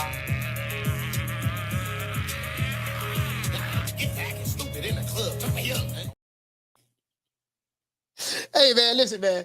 Hey, man, motherfucker. These niggas throw their hot today. Hey, listen, man. This is what I think. All jokes aside, I think Canelo, if I'm Canelo, dog, all jokes aside, I fight Dmitry Bivol at 168 pounds. I put a rehydration clause in there. I fight Dmitry Bivol at 168 pounds, put a rehydration clause in there. And guess what? If Canelo were to win, you can say, and when people go to talk about, oh man, yeah, but you had to bring him down to 168 to put a rehydration clause in there. This Canelo argument, the same argument that Tank Davis fans are saying. Look, Ryan Garcia ran Tank down to make that fight. We didn't beg him. He ran Tank down and he signed everything. He begged for this ass whooping. Canelo fans and Canelo will say the same thing. Hey, look here, man. He begged for this ass whooping. I was going to fight him at 175. He suggested that we fight at 168. And, so I said, you know what? I'm going to just throw a rehydration clause in there. I want to see how, because I'm the A side. And when you're the A side, I can do whatever I want. I'm the A side. He didn't have to sign the contract. He signed the contract. So that's what he can say. True. That's what he can say. That's what he can say. He signed the contract. He can say he signed the contract. You get what I'm saying? So, I mean, Hey, shout out to Keenan, man. I told you I was going to unblock it, man. I told you I was going to unblock. I don't know who blocked it, dog, but I had unblocked it. You know what I mean? You know what? You Gucci over here. You get what I'm saying? You get what I'm saying? That's the way I see it. If I'm Nello, yeah, I'm gonna A side him to death. Matter of fact, bro, I'm coming with all kind of stipulations. All right, look at we gonna fight in Mexico. All right, check. All right, I'm gonna make sure the drug cartel is out there in the audience. Check. Okay, drug cartel, Mexico. Okay, they're gonna have a conversation with you before the fight start. Okay, check. Conversation. You know what I mean? Are you married? Yeah. Yeah, I'm married. Is your wife bow-legged? No. She ain't bow-legged. Okay, that's gonna be a problem, Puto. That's gonna be a problem. Wife not bow-legged. Okay, that's gonna be a problem right there. I'm gonna have to penalize you for that. All right, I'm gonna throw a rehydration clause in there now. Okay, cool. So this what I'm gonna do. If I'm Canelo, we're gonna fight at 168. We're gonna fight at 168, right? The next day, you cannot wait no more than 160. Hey, listen, the next day, you cannot wait no more than 160. What I'm gonna do, look here, Puto. 168. The next day, you got to lose 8 more pounds. I know this sounds absurd, but just follow me. Now, of course, ain't nobody gonna do that. Of course, I'm just being facetious. But you get what I'm saying, though. I'm just trying to hammer home my point. 160. So we're gonna fight at 168. You brought it up. I wanted to fight you at 165, but you said 168. That's cool. And then we're gonna rehydrate. No, you're gonna dehydrate. You're gonna dehydrate 8 more pounds. That's the only way the fight happens. Boy, I listen. I guess what, boy, I don't want to hear nothing. I don't want to hear nothing because guess what? If you're going to give other fighters a pass, you know, don't say nothing when Canelo do it. Or if Canelo do something and another fighter do it, like a Tank Davis, you can't say nothing about that. Caller, what's your name? Where you calling from? Hey, Coach, this is Jason from Tennessee. Jason from Tennessee, talk to me. Hey, Coach, this is first time calling the show. Great show, by the way. I just want to say that what you say now about Canelo, it reminds me of whenever Andrew Ward fought Chad Dawson.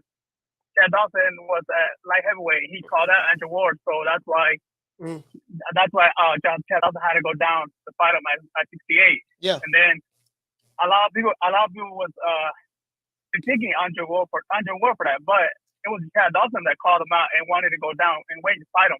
So that's what happened there. That's all I want to say, Coach. Yeah, I get exactly what he's saying. Hey, you know what, Jason, you make a valid point. Thank you for calling the show, fam. Hey, he make a valid point. This is the thing, though.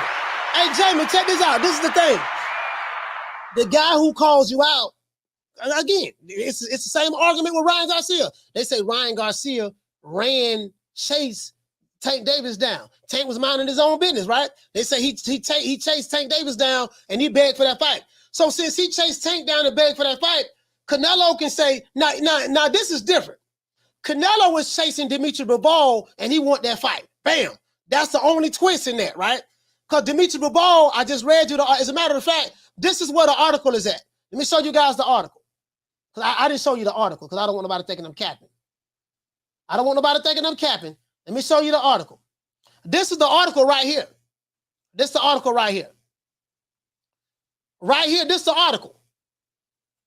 I don't want nobody thinking, man, our coach making stuff up. No, I ain't making nothing up. I'm not making nothing up. This is the article. Now, this is April 11th. This is today, right? Today? No, that was 3 days ago. My bad. I lose track of the day. Now, as you can see, this is Boxing News 24. It said Dmitry Bivol wants Canelo rematch at 168 pounds. Manager Vadim said, right? Says manager Vadim. Now, this is what he says right here. He says for the rematch to take place at 175 again would be pointless. He said, according to Vadim, because Bivol already proved that he's a better fighter than Canelo. And nothing will change if they fight the rematch at the same weight. That's what he said. I didn't make this up. With Canelo blaming his loss to Bivol on him fighting outside of his natural weight class last May when he moved up to 175.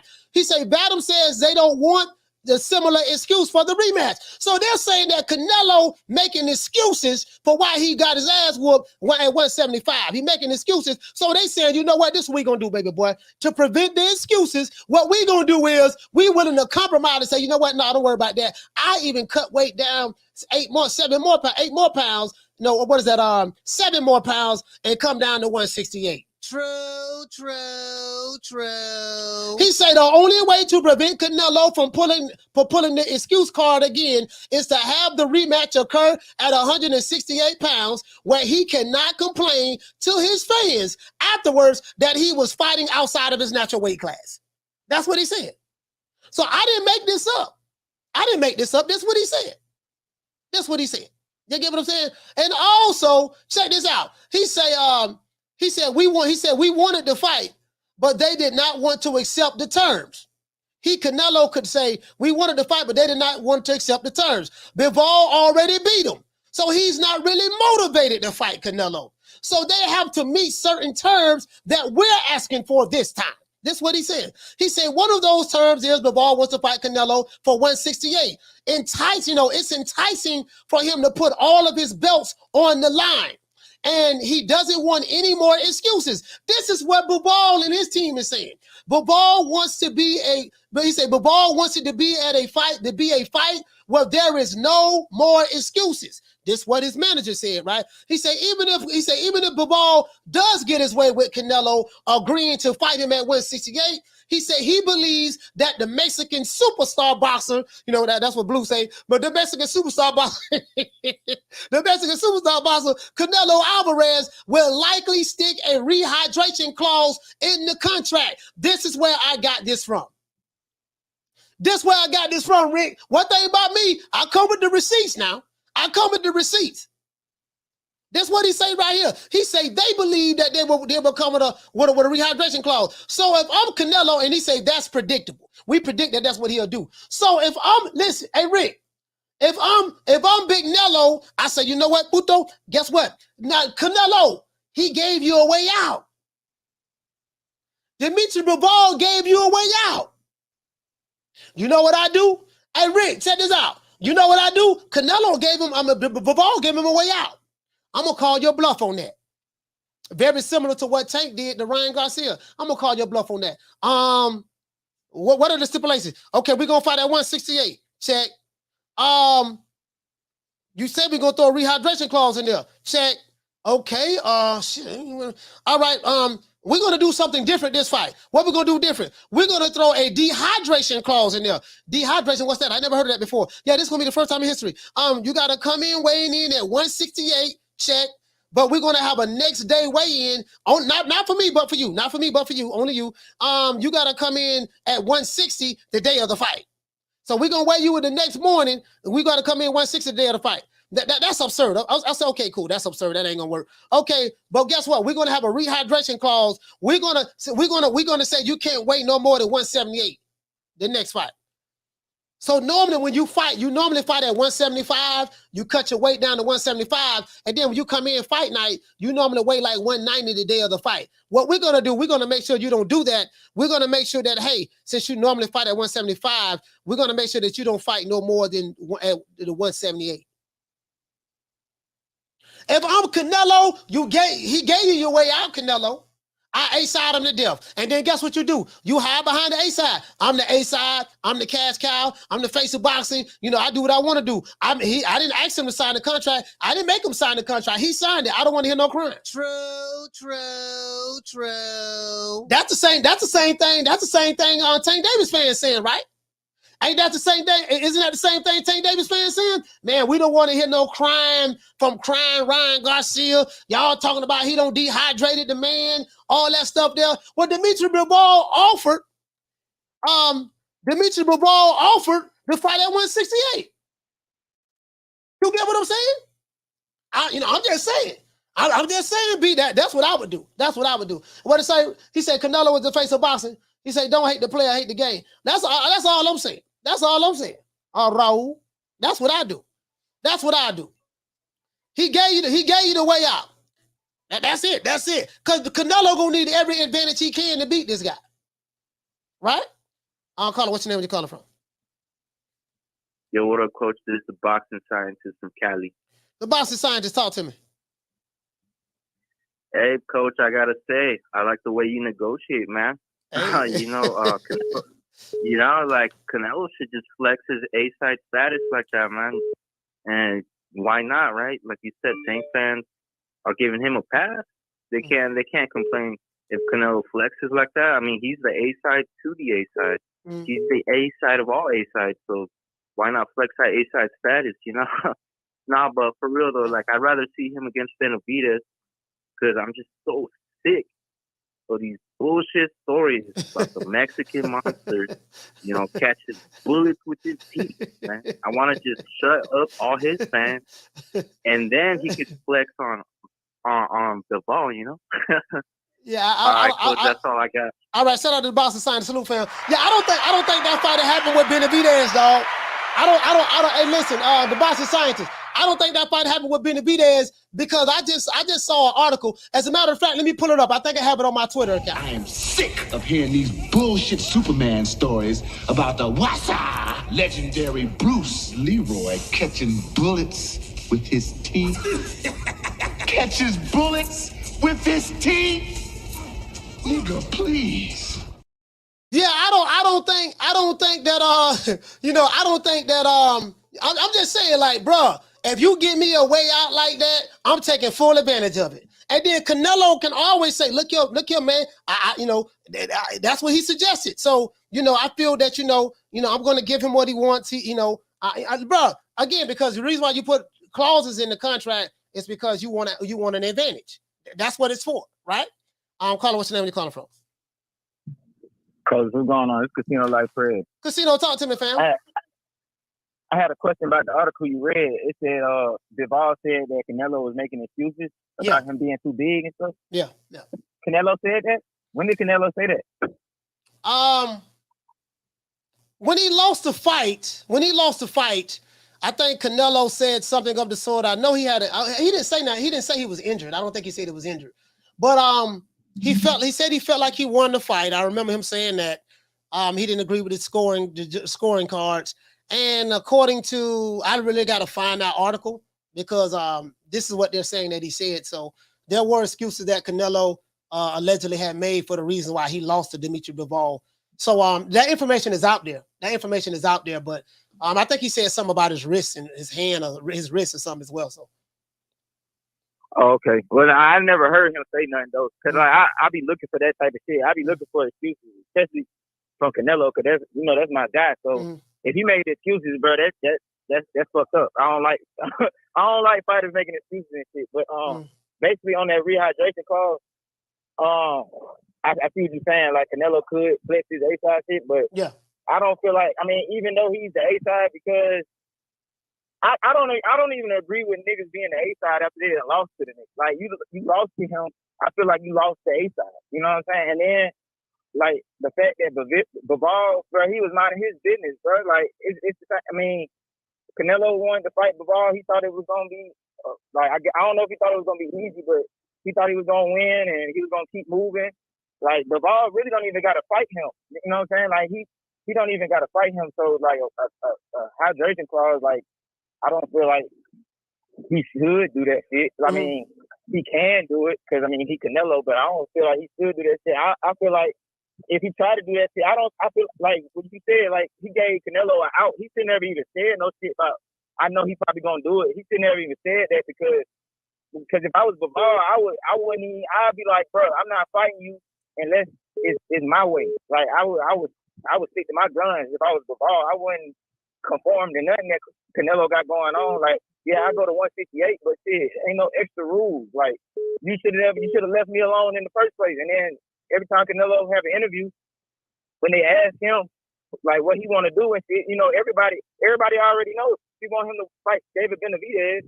But shit, bro, you're not fighting David Benavidez. You going out of your way once again to fight Dmitry Bivol when it's people who really are 168 pounders who trying to get your belt. So since you still entertaining Bivol, bro, I feel like nigga, you not even the A side for real, bro. Like, and that's my fighter. I fuck with Canelo, but you're not the A side for real. You an A side because of politics, but you're not no A side, bro. Like you really the challenger. You're the challenger. Like, you talking about in this particular case, but Canelo still would be the A side because he's the draw. He's the draw. So even though Bivol, I get what you're saying. You're saying from a boxing standpoint, because Bivol beat him already, he should be the A side. But A side is based on who is the bigger draw or not. And because Canelo is the face of boxing and he's the bigger draw, he will always be the A side against someone like a Dmitry Bivol because he really doesn't have a fan base and he's from Russia and stuff like that. So I'm just comparing it like the same way you comparing the rehydration clause with Tank and Ryan. I feel like we should like we basically should compare the contract too, because in the contract with Tank and Ryan, if Ryan wins, he the A side. So I feel like that should be the same shit with Bivol, because if Ryan beat Tank, they're gonna have to fight on the zone, and it's gonna be on Ryan. It's gonna be Ryan the man. You know what I'm saying? I feel like, but Bivol, he ain't got as much pull as Ryan, I guess. So I guess it is what it is. The business of boxing. That's what it is. But I don't agree with none of that shit. If Canelo want to fight Bivol, he need to fight Bivol like how he need to fight Bivol how anybody else would have to fight Bivol. Like you gotta, shit, bro. You lost to the nigga, bro. You gotta respect that shit. But I guess he don't have to because of the business. You know what I'm saying? But that's my whole call. That's my input on that. All right, shout out to Casino. Salute, fam. Hey, but see this. Hey, Rick. Hey, Rick, though. Hey, Casino, Rick. This is the kicker, though. Dmitry Bivol is the one that suggested it. Dmitry Bivol is the one that made the suggestion to fight him hey, guy, we need 20 more likes. We need 20 more. Hold on.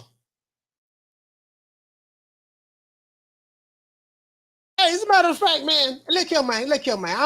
Listen, man, today Tenderoni Fridays. I don't like doing this on Tenderoni Fridays, but anybody that don't hit the like button, as a matter of fact, Riley, get him. Fuck you. Fuck the plane you flew in on. Fuck them shoes. Fuck the socks with the bell on it. Fuck them cheap ass cigars. Fuck your yuck mouth teeth. Fuck your hairpiece. Fuck your chocolate. Fuck Guy Ritchie. Fuck Prince William. Fuck the Queen. This is America. My president is black and my Lambo is blue, nigga. Now get the fuck out my hotel room. And if I see you in the street, I'm slapping the shit out of you. Rick, what you say, Rick? He said Canelo isn't the face of boxing anymore. He is the face of ducking.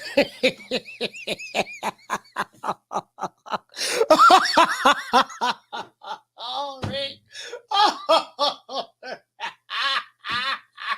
Ah, there, Rick, what? Rick don't throw a hand grenade. Rick don't throw a... Hey, Rick in battle right now. He got a grenade in his hand. He don't took the pin out and threw the grenade like this. He like... And threw the grenade.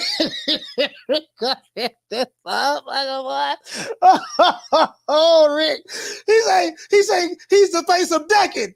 He say cash cow, yes. He's still the biggest in boxing. But when it comes, and what he say? He say, but he isn't the face of boxing. He is the face of ducking. Man, doggone Rick, boy. Rick don't came in, dropped the hand. Now, I am the #1 contender. I'm tired of James the Poodle, Grim Reaper, whatever you want to call himself, ducking me. All right, I'm tired of man driving around town in 8 Rolls Royces. He ain't fought nobody. I'm still in a bro hand. I'm tired of James the Poodle, Grim Reaper, whatever we want to call himself, ducking me. I'm tired of sitting around town in 8 Rolls Royces. He ain't fought nobody. I'm still in a bro hand. You just sit here, you don't know what I'm talking about? Hey, Rick, I'm still in a bro hand.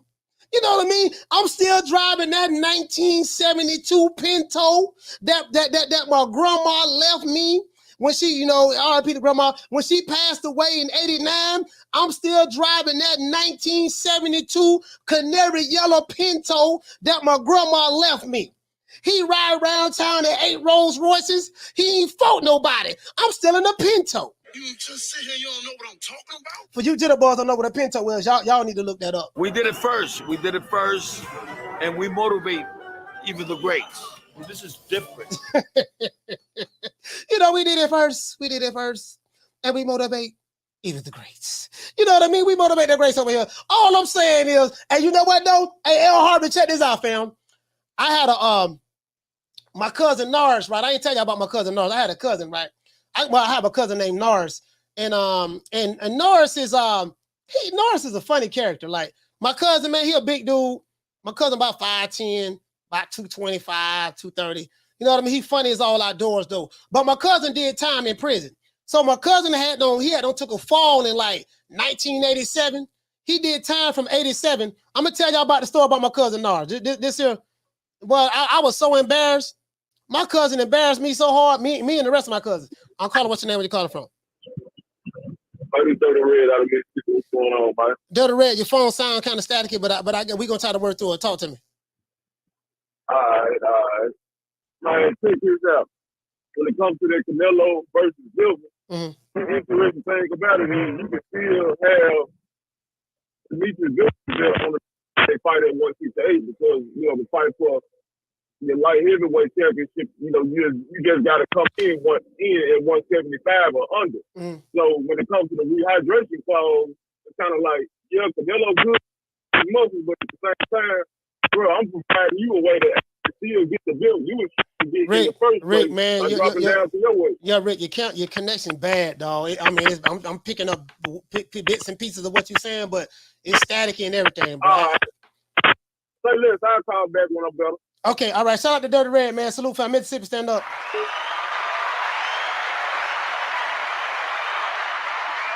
All right, so Witness the Hoax says 5'6" Canelo fighting lightweights. He say fighting light heavyweights. Shakur and Devin Haney gonna fight ex-flyweights for the next 10 years. Ex-flyweights. When is Shakur and Haney fought? I don't think they fighting smaller guys that they're making a move up. Not that I know of. You get what I'm saying? But anyways, my cousin Norris, right? So my cousin did 4 years in the pen from 87 to 19. When he got out? 1991. I think he got out 1991, right? So, my cousin, when he got out, he got him a job, working and stuff like that. Then my cousin, listen, my cousin was 87 and 91. Then he 87 and 91, right? And then I think about 2 years later, 1993, my cousin bought a canary yellow. He had a canary yellow. So what it was, a Coupe de Ville? Now he had a canary yellow Coupe de Ville. He had a Cadillac, right? Canary yellow Coupe de Ville with a doodle brown rag, right? Rag top with a visor on it. Now, if you know anything about that time in Temple, I think that style kind of like played out in the 80s. That style of car played out in the 80s. But when he left the street, that's what he remembered. When he left the street, that's what he remembered. So my cousin had a canary yellow caddy with a doodle brown rag, visor on the top of the hood, on the top of the car, visor on the top of the car, right? You know, y'all know what a visor is, right? And he had it like in Florida, they had the top part of the windshield with dark tint. So the top part of the windshield, just about this much dark tint with the visor. He had Playboy, Playgirl bunny locks on the inside of his car. Literally. He had Crest. He had what he had? He had canary yellow and brown Crest. So he had like a doodle brown, canary yellow Crest in the car. That's kind of like the seat coverings, the seat coverings in the car. He had it all crest out, right? Playboy, Playgirl bunny locks, and he had the damn cotton ball dice hanging from the rearview mirror. True. I'm dead ass serious, dog. I'm dead ass serious. We went to the movie theater one day, right? It was me, my cousin Nars, his brother Shine. My cousin Nars, his brother Shine, my cousin 3-4. All of us went out on a date, right? My cousin Norris was married at the time when he went out with his wife. I know my cousin Shine was married. He went out with his wife. He the younger brother. My cousin Norris, he had met this school teacher named Yoli. He met Yoli, right? So he had just met Yoli. Was this when he met Yoli? Yeah, this when he met Yoli. So me, my cousin Norris, my cousin Shine, my cousin Norris' girlfriend at the time, Yoli, my cousin Shine wife Lisa, my other cousin, my big cuz 3-4, and I think big 3-4, I think he had his baby mama Bridget with him. He either had his baby mama Bridget with him or he had a side piece with him. He had a side piece, and then I'm with him with my tender run. I had a little tender run, little honey dip. I had a little honey dip with me, right? So we had the movies, right? I forgot what we went and seen. I think we saw Boomerang. I think Boomerang had came out like 92 or something up there. So Boomerang with Eddie Murphy and Halle Berry. We was in there watching Boomerang, or we were watching Menace to Society. One of those movies, right? We in the bathroom, dog. Everybody don't use the bathroom. We washing our hands, drying it, and we just sitting there waiting on my cousin. So we sitting in the bathroom packed. We sitting in the bathroom. I noticed my cousin didn't wash his hands. This nigga sitting there staring at the sink. I'm like, damn, why this nigga staring there? So my cousin 3-4 hit me on the shoulder, like nudged me with his elbow. He's like, man, god damn, man, that's why they call my cousin put him on the glass. My cousin Norris, his nickname put him on the glass because his favorite rapper at that time was Sir Mix-a-Lot. Sir Mix-a-Lot came out with a song called "Put Him on the Glass." So, if you don't know what put him on, just look up Sir Mix-a-Lot, put him on the glass for you jitterbugs, and you'll know what they mean by that. I mean, when the girls put their breasts on the glass, when the water wet, they wet the t-shirts and they put them on the glass, and it's a long story. But anyway, so my cousin say, man, what's wrong with put them on the glass? Cuz what the hell wrong with the nigga? I told you I don't like bringing the nigga nowhere. My cousin Shine, which is Norris's brother, he don't like taking him nowhere. Man, I don't know why this stupid ass nigga. I don't like bringing that nigga with us, man. He be embarrassing me. I be ashamed to let people know he's my brother. So he just sitting there, right? And then he looking to his left and looking to his right. He see everybody, the water running, everybody washing their hands. My cousin did not know how to turn on the faucet. So he just sitting there, right? Because there was no handles, there was no knobs to turn the water on. But remember, he did like 4 years in prison. Now, this in 1993. He got out in 91, but I think that was his first time going to the movies, like since the 80s, though. He haven't been to the movies since he been out since 91. So he didn't know my cousin. No, he got out 91 or 92. I think he got out like 90. Could be in the 91, beginning 92, somewhere up in there. But he didn't know that all you have to do is stick your hand under the faucet. There's an infrared like beam right there, right? When you stick your hand up under there, the water will turn on. He didn't know that. So he's sitting there. I say, so I say, cuz, what's going on? His brother got mad and snapped. Man, what the hell wrong with you, man? Come on, man, let's get up out of here. He said, hell no. Man, these crackers, this is what we say in Florida. Man, these crackers got all this money for this movie theater, and they can't put no handles or no knobs on the sink so that I can turn the water on the sink to wash my hands. Bruh, it was a lot of people in the bathroom, right? Bruh, I was so embarrassed. My cousin 3-4 laughing. His brother is ashamed. Like, God damn. So his brother slapped his head on his forehead like this here. He said, you stupid motherfucker. All you gotta do is stick your goddamn hand up under the goddamn seat. Don't you see all the water running and everybody? Don't why? How you think the water's how you think everybody got the water running? Stick your goddamn hand under the goddamn seat. Come on. Like, bro, he said it loud. And it was a bunch of white folks in there, right? They looking at us like we some ignorant niggas. Oh, these niggas is so ignorant. Oh my gosh, those blacks are so goddamn ignorant, boy. Those coloreds are so ignorant. They looking at us like we ignorant. I'm listen, bro. I'm like, I couldn't believe he said it, dog. My cousin 3-4 laughing. Shine, which is his brother, madder than a mug. Because that's his brother. That's his big brother. I'm sitting there like, damn, I can't believe this nigga said this shit. You get what I'm saying? Like he could have easily just walked over there to us. Hey man, listen, cuz, you know, how to turn the water on. He could have said it like that, but he said it out loud. And then when he stuck his hand up under there, the water came on. So my cousin, man, like, he was, you get what I'm saying? Bruh, like, I'm gonna tell you something, bruh. I was so embarrassed, dog. I was so embarrassed. You get what I'm saying? So I say all like to say this. I say all like to say this. What does this have to do with Canelo, Dmitry Bivol? Nothing. But I say all like to say this. You're gonna have to, if I'm Nello, if I'm Big Nello, I ace out him to death. I listen, I ace out him to death.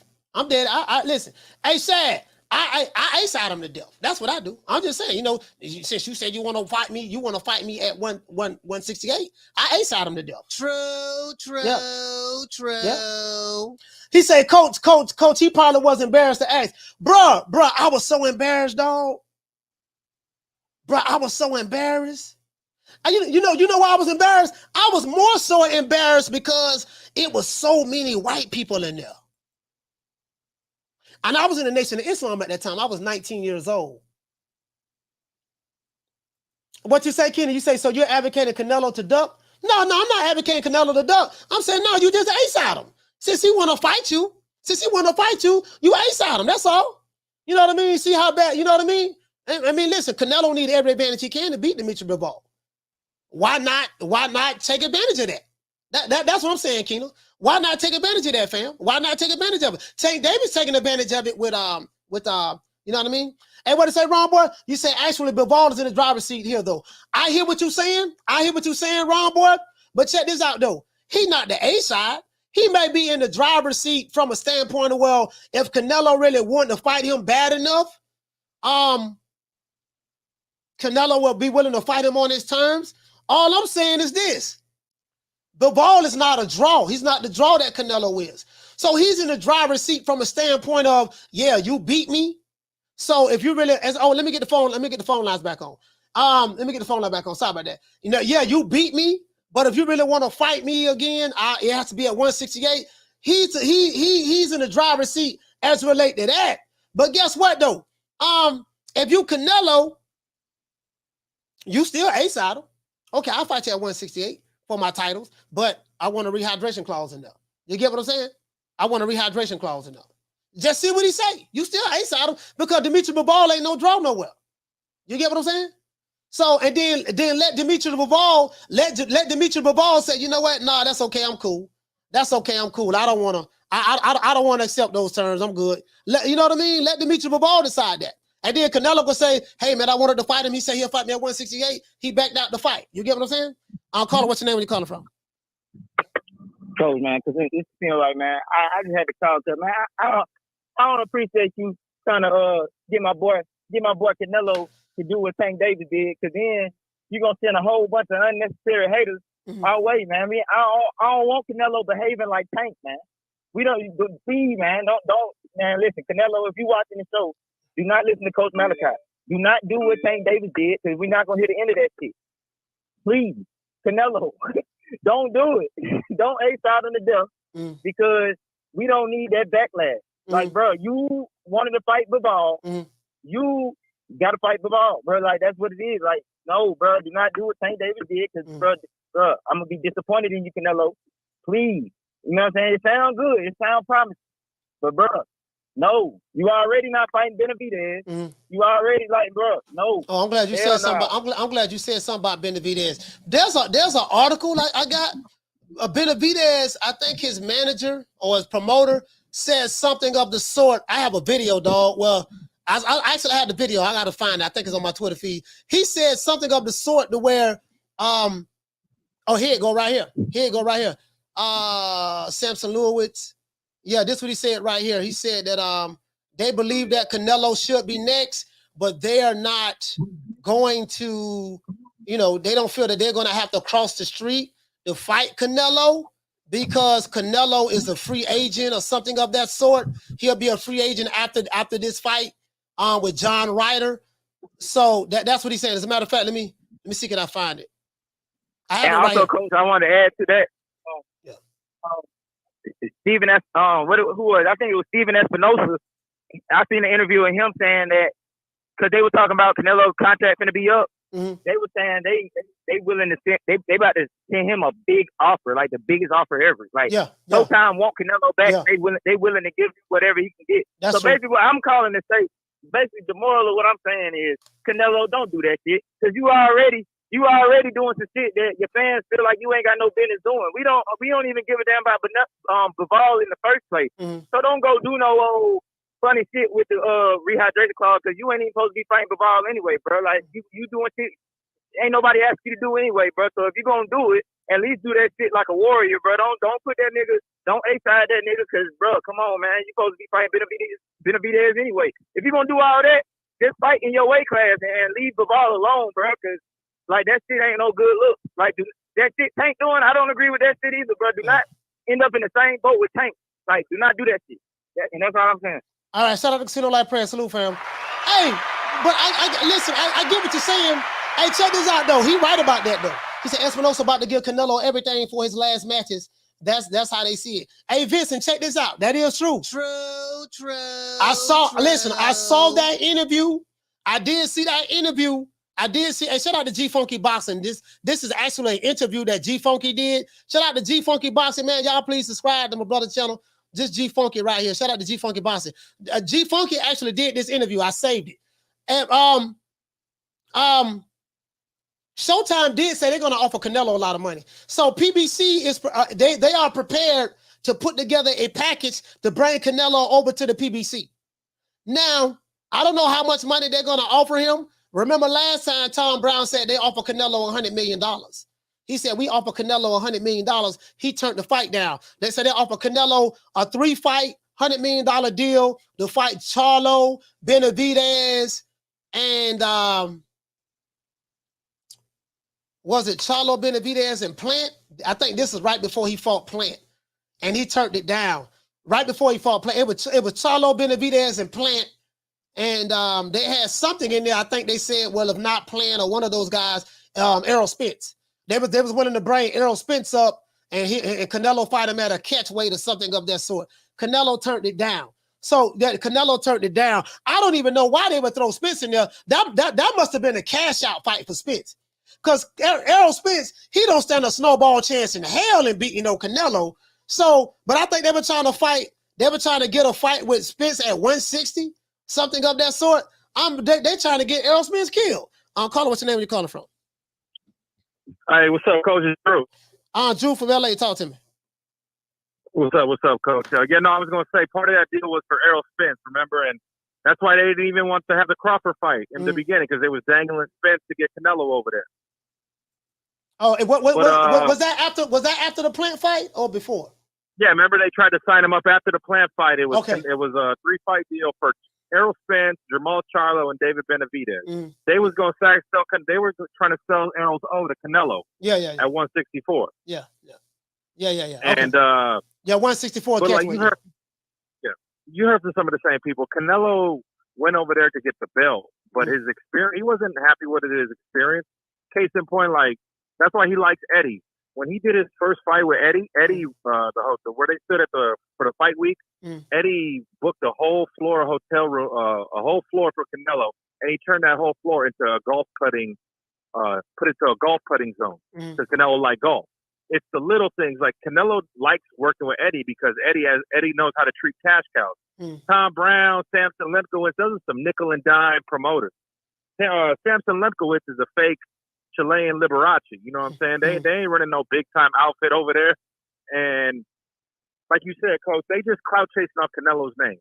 If they really, when Floyd wanted the Oscar fight, Coach, he let Oscar A-side him. He did whatever Oscar wanted. These dudes don't want love. They acting like they got some leverage. And as far as Canelo Bivol, I just think Bivol and his team is trying to get Canelo to pay extra to make the fight at 75. But then here's what can happen. Remember when Reggie Davis fought Leo Santa Cruz? The WBA said, no, both titles are on the line for this. This is a special fight. Leo's title is on the line, and so is Tank. So if they do fight, I can see the WBA saying like, no, we're going. All the titles are on the line, 75 and 68. You know, so Bivol got to be careful of. Okay, yeah, you mean 75 and 60? How they going to do that if he's fighting him at a? If he's Coach, the same way they did it for Tank versus Leo Santa Cruz. They made an exception. You know the sanctioning bodies make an exception. Go back to that Leo Santa Cruz Tank fight. I don't even remember what happened with that. So you're saying that they put both titles on the line for different weight classes? Yes. Damn, I don't even remember. I don't even remember that. So Leo Santa Cruz was the champ at featherweight? He had that vacant belt at 30. Remember, Tank was at 35 with the Reggie. Okay, super Tank featherweight. Decided to go down and meet him. So they met at the catch weight, or he met him at 130? Fought him in his weight class. He met him at 130, but that was one of the things. Both the titles were on the line. Remember, the WBA made an exception. So the sanctioning bodies will make an exception. It's Canelo. They're the same way, Coach. The same way the WBO, when Caleb fought Canelo, the WBO said in their bylaws they decided to make Caleb the mandatory. So when he fought Canelo for undisputed, he was also the WBO mandatory. So how? But yeah, I'm still confused. So you trying to tell me Tank had to have the 135-pound Reggie belt. He fought Leo Santa Cruz at 130, but the 35-pound belt was on the line, even though they wasn't fighting at 35. Yes, it was, Coach. Because like the sanctioning bodies, they do whatever they want. No, but didn't Tank have didn't Tank have a 30-pound belt as well? One of them, they both had belts. Remember? Yeah, I think Tank had a 30-pound belt as well, though. That's what I think it was. But but all the belts was on the line. The point was all the belts from both weight classes. Okay. Yeah, I gotta check that out. I gotta check that out. So the sanctioning bodies will do whatever they want. That makes them money. But either way, it doesn't matter what Canelo's gonna do. What Canelo do, I don't see him signing with anybody on the PBC on their promotional team for exclusive deal. But Drew, they say they're gonna offer him a boatload of money, dog. They're gonna listen. I saw the interview with Steven Espinosa. They are prepared. He said him. Of course, the PBC, they're going to put a deal together, and they probably already got something in place. They want to offer him something very lucrative. They want to offer him a multi-fight deal to try to get him to come over there. I don't even know if DAZN, would they be able to match? You know, I don't know. Here's the thing. They don't have no money to. They're offering him what he's already bringing to the table. So it's not like they're. They don't have a budget. They don't have the budget to do that. So it's. Who's offering it to him? Showtime? No, because they're not the promoter. Is it PBC? Like, they're not offering nobody nothing. So they could say that, but at the end of the day, it comes down to, does Canelo even like working for those promoters that are fucking running around, don't know what the hell they're doing? So he's gonna have a stadium fight in Mexico. He's talking about being a global. He wants more of his at the end of his career. Coach, he said it. He wants to fight in more global settings. He said it. Eddie Reynoso said it. Which one is Tom Brown know how to promote internationally? Is Tom Brown gonna get him that Saudi money? Is Tom Brown gonna promote him in England? So it's like, it sounds good. I mean, they trying to save the safe face, but we've talked to some of the same guys, Coach. They all say Canelo's not going over there. Yeah. He's not going back. Yeah, you're right. Yeah, you're right. You know, and we got inside information. So I mean, it's cool for the fans to watch the interviews, but when like you, like me, we sit behind the scenes with the managers and the movers and shakers, and 9 times out of 10, they right. Yeah. Sometimes they get it wrong because people are sending out disinformation, but for the majority, the consensus in the industry is like Canelo's not leaving dealing with Matchroom. That's the consensus. He does like Matchroom. He like Matchroom a lot. Yeah. Yeah. You know, so, but that's my call, Coach. I see what you're doing, though, Coach. You've been doing a lot of instigating, Coach. You bouncing between getting the black folks, man, with Devin Haney, Shakur Stevens. No, I mean, I see what you're doing, Coach. I actually, no. I'm like, you know, I take the news and put a little spin on it, but this is actually what these guys are saying. Like, you get what I'm saying? Like, you know, if you watch the show, like, I don't make anything up. This is exactly what they're saying. No. You get what I'm saying? You're getting everybody fired up, though, Yeah, Coach. I'm showing you're doing that Capricorn thing. You I'm showing instigating. you, but I'm showing you. Listen, this is what Dmitry Bivol is saying. Like, hey, man, we think that. Hey, well, his team is saying that. You know, we'll fight him at 168. We think that if we do work something out with that, more than likely he'll want a rehydration clause. Now, Canelo ain't say that, but you know, I'm like, shit. No. If I'm Canelo, he gave me the way out. I fight him at 168. Put the rehydration in there because he brought it up, and shit. You know what I mean? That would be very advantageous to me. They do, and that's just negotiation tactics. Okay, they say that, and then Canelo's side goes, okay, Vadim, how much more do you want for it to be at 75? Come on. It's like Steve Kim was telling me that. I think Ring IQ said like it just sounds like early negotiation tactics. Okay. Like this is what we want. You know what I'm saying? So either way, we know that's who Canelo's going to fight in May. Yeah. I mean, it's September. It's just a matter of what weight and what the stipulations are. Because so we'll see. It should be a good fight. It's Friday, Coach. It's Tenderoni Friday. Real before I let you go, who you picking tomorrow? Zhang or Joyce? I'm taking Joyce. I'm taking Joe Joyce tomorrow. I got Joe Joyce beating Zhang. I think Zhang is old. I got the Juggernaut winning. I'm gonna go out on a limb. I got the Juggernaut winning by knockout. Knockout in like the 10th or 11th round. All right, Coach. All right. I'm gonna go play some bets later. You have a good weekend, Coach. Keep doing what you're doing, baby. We love you out there. All right, shout out the doggone Drew from LA. Yeah, West Coast stand up. Now, I want to show you guys something. Check this out. I want to show you guys something. Speaking of package deals, Canelo was offered a 3-fight deal to fight Jamal Charlo, David Benavidez, and Errol Spence, right? I got some. What you say? You say hell no, Coach. The Chinese George Foreman about to show out. Listen. Hey, Keena. I say I'm going out on a limb. I'm picking Joe Joyce, the Juggernaut. I'm picking the Juggernaut to win. I say I'm going out on a limb. You get what I'm saying? So, what they say? West Side say Zhang by KO. Hey, I say I'm going out on a limb, dog. I say I'm going out on a limb. I ain't got a dog in the race. And again, I don't want to throw nobody under the bus. You know what I mean? Hey, shout out to MC Tasty. He said, Coach, get everything from his piece. Hey, shout out to MC Tasty, man. Salute, fam. Shout out to you, fam. MC Tasty. That's a good rap name. I'm MC Tasty. What's your name? I'm MC Tasty, baby. I can see you hollering at the Tenderonis back in the day in about 1991, 92, hanging with my cousin, put him on the glass. My cousin nickname put him on the glass. I can see that. Shout out to Edward Castillo. What's going on, fam? El Unico, what's happening? Jamal Charlo. Jamal, the hitman Charlo. Some of you guys may not know that he made a post yesterday on his Instagram live. Jamal, the hitman Charlo, made a post yesterday on his Instagram live. Let me blow it up. Jamal, the hitman Charlo. This is him. This from yesterday.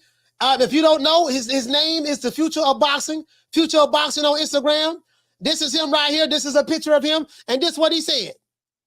He said, hold on, don't blow it up. I don't know what the hell going on. Anyways, Jamal, the hitman Charlo said, I promise, as you see right here, I promise you will. He said, I promise you, I will set the summer on fire. I'm back in June. Stay locked. True. Hey, you know what? Keep me. Hey, listen, dog. I swear, dog. This the only thing that pissed me off with Jamal Charlo. Y'all know what pissed me off with Jamal Charlo? He always talking about keep it locked. You know, keep it locked. Keep it locked for what? Y'all fans, keep it locked. Nigga, keep it locked for what? Keep it locked for what? Right here, he say stay locked. Stay locked for what? What we saying locked for? Like, listen, I ain't the smartest guy in the world. I ain't got but a GED, but I got a master's degree in common sense. Bro, every time I turn around, anytime I turn to get interview, your fans, I'll be back. I got better thinkers. As a matter of fact, y'all remember this? Y'all remember this? Benavidez can make 160, we can do it. If we can kind of catch weight in between 160 and 168. Benavidez is a 168 pounder that hasn't made the weight. He has no title, he has nothing to offer me. So that's why people keep mentioning Canelo and Golovkin, the higher stakes. I will fight Benavidez. All right, he's no problem to me. They talk a lot, strong, I'm here, Matt. But it's different when you get in there. You got to figure something out. Man, don't listen to it. Hey fans, y'all keep it locked. We got bigger things in store. Y'all keep it locked. He said it did. Hey fans, y'all keep it locked. We got bigger things in store. Keep it locked for what?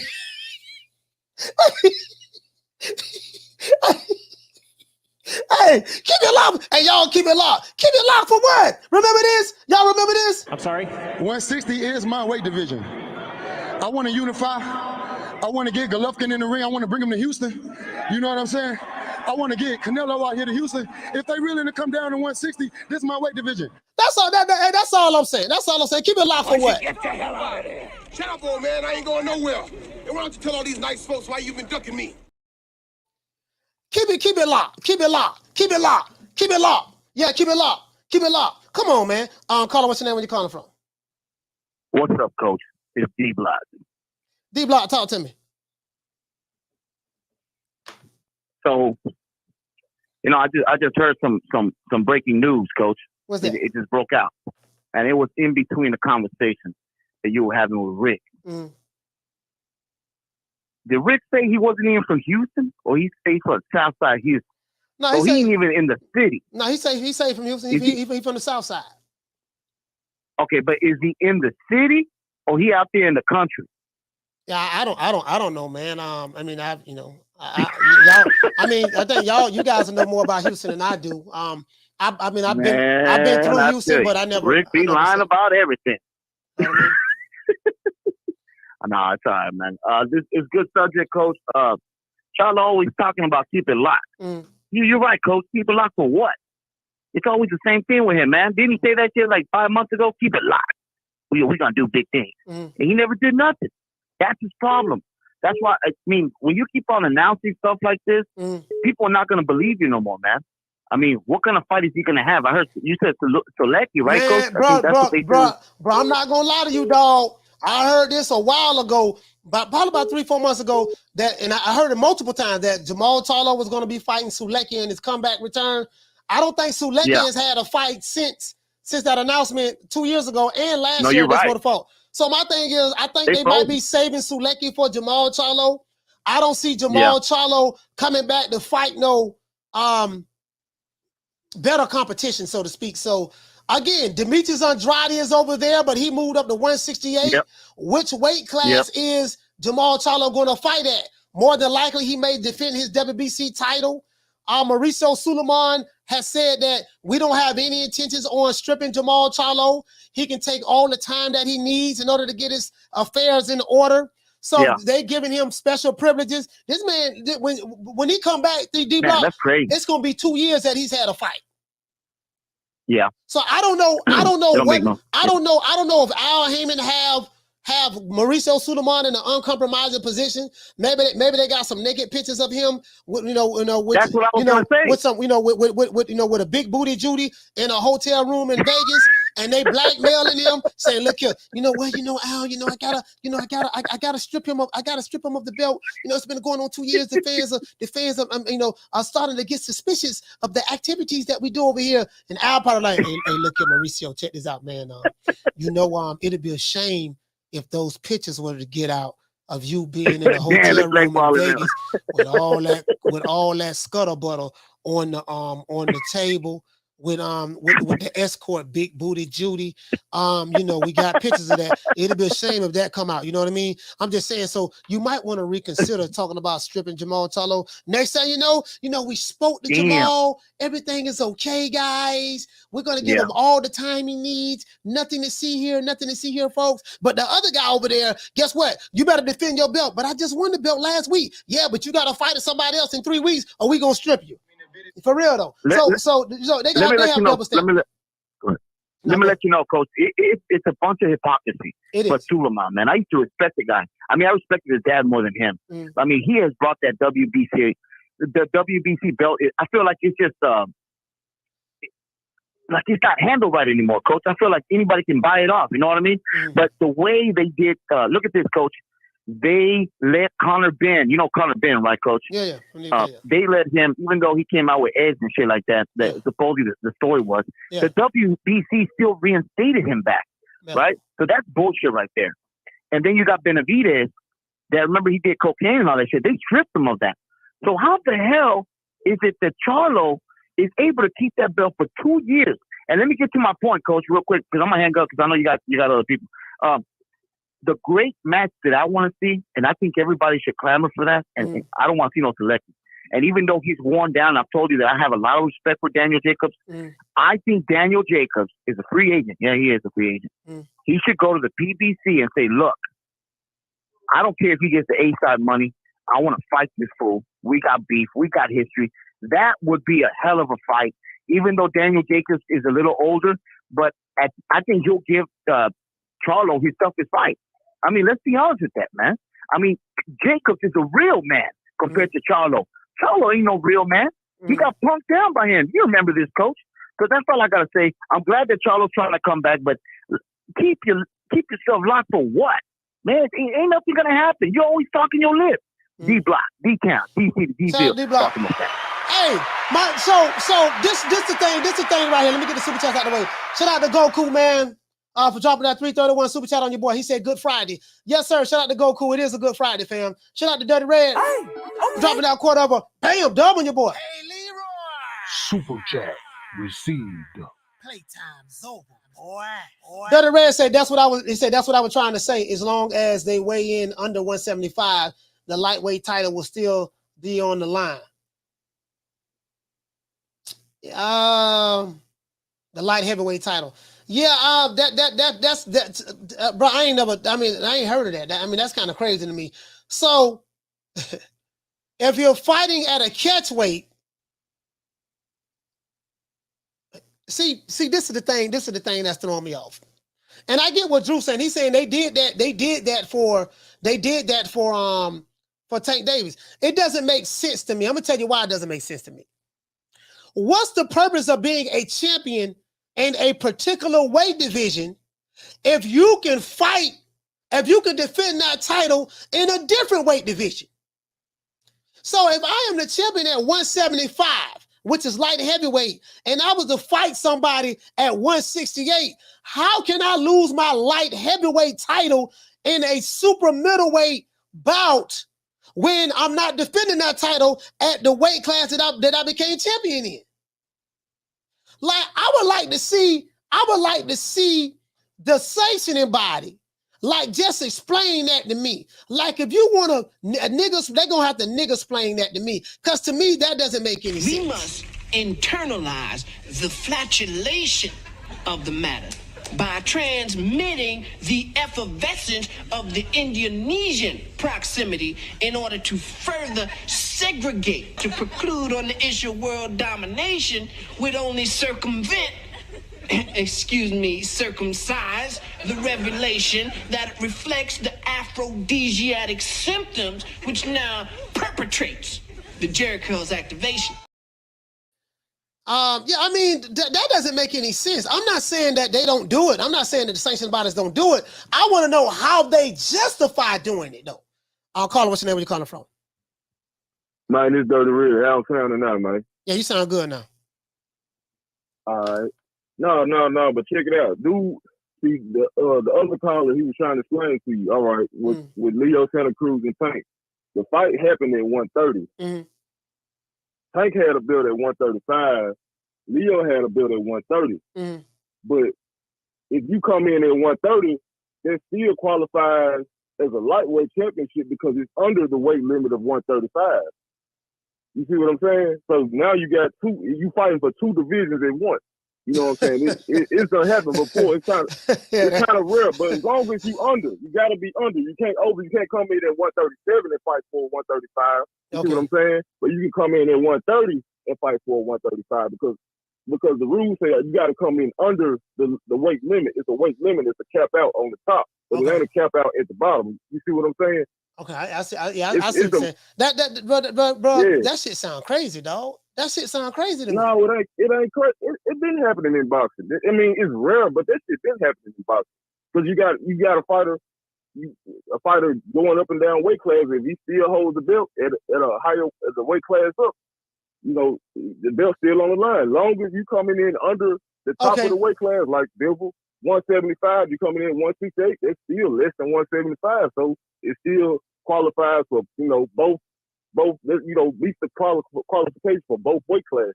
Okay, okay. Limit to how much under you can come in. Okay, check this out. There was a female fight that just happened. Oh, I forgot the sister name. I think she's from Chicago. What's the sister? She fought she fought a chick by the name. Her last name was Cameron. I forgot her name. Her last name was Cameron. I forgot her name. She was the undisputed champion. I forgot her name, guys. Yeah, I forgot her name. Hey, Lisa, we just got an undisputed match from two women. One of the women who was undisputed, I forgot her. Was it Chantel? Her name was Chantel. She moved down in weight. She was the undisputed champion at welterweight, if I'm not mistaken. She moved down in weight to fight for undisputed. She lost Jessica McCaskill. That's who it was. Jessica McCaskill, I think she's the lightweight champion, the welterweight champion. And she moved down to super lightweight to fight what the girl named Chantel. She fought the girl named Chantel, right? She lost, but she didn't lose her belts. She didn't lose her belts. Her belts weren't on the line. Well, I guess they gotta agree to make them. When she lost that fight, she didn't lose her belts. They didn't say, okay, you're no longer the undisputed welterweight champion anymore because you lost to Chantel in the lower weight class. You get what I'm saying? So that's I guess it might be an option. That's what's throwing me out. I think I guess it might be an option of the fighter. Yeah, I guess it may be an option of the fighter, or maybe it be an option of the station about it. But no, it don't happen. It has happened before where you can fight for two weight classes at once. As long as you come in under the limit of the weight class. Yeah, that's crazy. There's no limit to how much under you can come in. Like if you come in at 160 and compete for a 175 title. You see what I'm saying? I listen. I get that. I get that. You can come in as low as you want. What's throwing me off is why? Okay. So basically, about why they did it for her. Why they did it for Tank, but not for her? No. So basically, what you're saying is a fighter. My thing is, I would want the sanctioning bodies to explain that to me. Like, so, what's the purpose? So I'm listen. I'm the welterweight champion of the world. I'm fighting and I have a guy that's junior middleweight. Or let's say I have a guy that's middleweight. He's making the decision to come down in weight to welterweight to fight me at my weight class. If the welterweight beats me, he will simultaneously keep his belts and become the middleweight champion of the world, even though that fight did not occur at middleweight. I mean, to me, I'm just saying for me that don't make sense. That don't make sense to me. Technically, it did occur at middleweight because it's under the middleweight limit. But is it sanctioned as a middleweight bout or is it sanctioned as a welterweight bout? You can sanction them as both. It's been times in history where you have a fighter that holds multiple belts in multiple divisions. You see what I'm saying? And you fight, and you can fight for multiple weight classes at once. You see what I'm saying? Now, if it's a stipulation to where the fighter has to agree to it, I'm not sure, or whether the sanctioning body has to agree to it, I'm not sure. But you know, this is not out of the normal. It has happened, but it's a rare occasion. That's why you see a lot of times folks, they meet in the middle somewhere to keep, all that clear. You see what I'm saying? Check this out. Hey, PB, pound for pound king. I remember this like it was yesterday. He said, Coach, do you remember T.O. asking Bob if he can put his belts up against Taylor's belt? Winner takes all 8 belts. And Bob said no. Not only do I remember that, Bob said no, and Mauricio Suleiman was sitting right there. No. He said, "You idiot! No, you can't do that." But, and Mauricio Suleiman explained missed it. the context. But what you're the saying, context. what you're no, saying listen, is, you missed the context. He asked at 137. He said, "Come in." T.O. said, "Can we come in at 137?" which is high, which is higher than 135. Exactly. Exactly. I was going to say that. I was going to say that. But yeah, I was going to say that. My bad, bro. Yeah, so that's the difference. Hey, but shout out to Dirty Red. Hey man, salute fam. Thank you for calling the show. Shout out Dirty Red. Hey, yeah. See, this is shit I'm see. Hey, this the shit I'm talking about. This is shit I be talking about. You know what, man? This is shit I be talking about. Yeah, I remember that. He called him a smuck. He did. Yeah, I remember that. He did call him a smuck. He did call him a smuck. I remember that. So my thing is this here. These sanctioned bodies do whatever the hell they want to do. There's a platform stage. People pimping, sharp as razor blades. Hey, shout out to Ricky Ricardo though. Hey, okay. Dropping that quarter over. Bam, dub on your boy. Hey, Leroy. Super chat received. Playtime's over, boy. He said, salute, coach. Canelo fought 2 champions at 175 with no rehydration clause. Would rather see Bivol unified with Beterbiev. That fight ain't going to happen because Beterbiev fights for ESPN and Top Rank, and they're not trying to make that fight happen. So he said Canelo versus Benavidez in September. Yeah, I get what you're saying. That's the fight that you'd rather see, Ricky Ricardo, but I doubt any of those fights happen. Because there's just a lot. There's just a lot that has to happen there's just a lot that has to go a certain way in order for those fights to happen. Hey, we need 70 more likes. I'm confused in the mug right now. I'm like, man, bro, you know what? At this point, what's the point? What's the purpose of even being a champion in boxing? What's the purpose of even having belts or anything? You know what I mean? He said, Coach, I think Manny Pacquiao did the same thing when he fought Antonio Margarito. I just don't. I get what y'all saying, but bro, I just don't. None of this makes sense to me. So if you're a champion at a higher weight class, if you fight somebody at a lower weight class, you can win belts in the higher weight class as well as the lower weight class. And even though it's sanctioned in the lower weight class, you can still win the belt in the higher weight class. Like for me, that just seems so unfair to the guys that's in that weight division. But you know what? I'm not even trying to figure this shit out. It is what it is. I think at this point, since you're doing it like that, the sanctioned bodies are obsolete at this point. The sanctioned bodies are obsolete, and the belts, and guess what? The belts really don't matter at this point. What's the purpose of, bro? Because they coming with so much flim-flam and buffoonery, you know what I mean, bro? It's this shit here, man. Caller, what's your name? Where you calling from? What's up, Coach? Martin from New Jersey. Martin from Jersey, talk to me. Yo, Coach. I got something to add to the last caller. You talked about the unification, about the Tank and Leo Santa Cruz was like it was a weird thing because they had the Reggie belt and the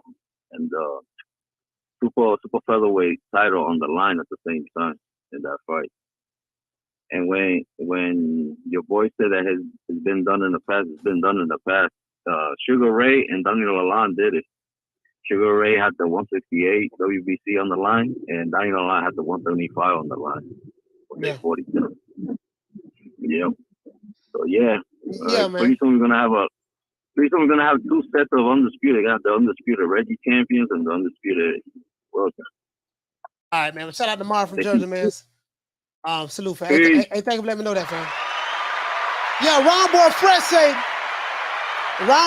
said, yeah, but wait a minute. The belts matter for 99% of the boxers.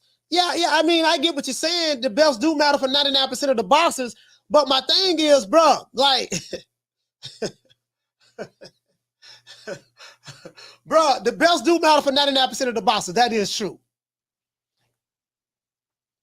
But there's no rules really in boxing like that, it appears. The rules, and I say this all the time as it relates to these sanctioned bodies, they don't even abide by their own rules, and they make rules up as they go along. Certain fighters can do certain things, other fighters can't. 1 minute belts mean something, and we gotta abide by the rules. The next minute the belts don't mean nothing. 1 minute they have rankings, like they have rankings to where they take fighters, and depending on which promotional company you're with, you're gonna be moved to number one, and you're gonna have guys that's, bro, the whole thing is a farce at this point. That's all I'm saying, Ron. And the whole thing is a farce because you making special rules. If you're telling me the belts matter for 99% of the guys, guess what? The sanctioning bodies don't cater to 99%. They only cater to the 1%. So the 1% rules are interchangeable parts. We can maneuver, interchange rules, make stuff up on the fly for the 1% at the expense of the 99%. Hey, Rick, you get what I'm saying? How you gonna tell me in one breath the belts matter for 99%, but guess what? The 99%, but the sanctioning bodies and the people who make these belts, they are catering to the 1%. They're catering to the Canelos. They're catering to the Tank Davises. They're catering to the Teofimo Lopez. They're catering to the Lomachenkos. They're catering to certain fighters at the expense of the 99%. So my question is, does it really matter to those guys? Well, it probably matters to those fighters, but it don't matter to the powers that be. They don't care nothing about the 99%. True. They don't care nothing about no 99%. Shit. You get what I'm saying? Caller, what's your name and you calling from? Hey, man, what's good with you, man? Ron, boy, talk to me, fam. Yeah, man, but you gotta understand that's the way of the world. You do know 1% of the population run 99% of the world. Yeah. So that's the way of the world. So let's not act like, and it's also, we got to understand it's bylaws in all these sanctioning bodies. They have a shitload of bylaws in these things. You dig what I'm telling you? So you got to go and look at the bylaws in these sanctioning bodies, bro. But as far as jokers taking belts from one class to the weight class, we only named 3 fights that happened. You understand what I'm saying? So how many title fights have we had? Hundreds, thousands. So we only named 3. We only named 4. We only named 5. That's few far in between. Mm-hmm. You did what I'm saying? So I get what you're saying, but I just think we letting less than 1% of motherfuckers think that's the norm when it's not the norm. It's not the norm. Yeah. You understand? Yeah. It's not the norm. So we can let that less than 1% get away with murder, but that's really not the norm. So it's going to be like that. It's always been like that in boxing. You got the motherfucking footage. What did Floyd tell y'all?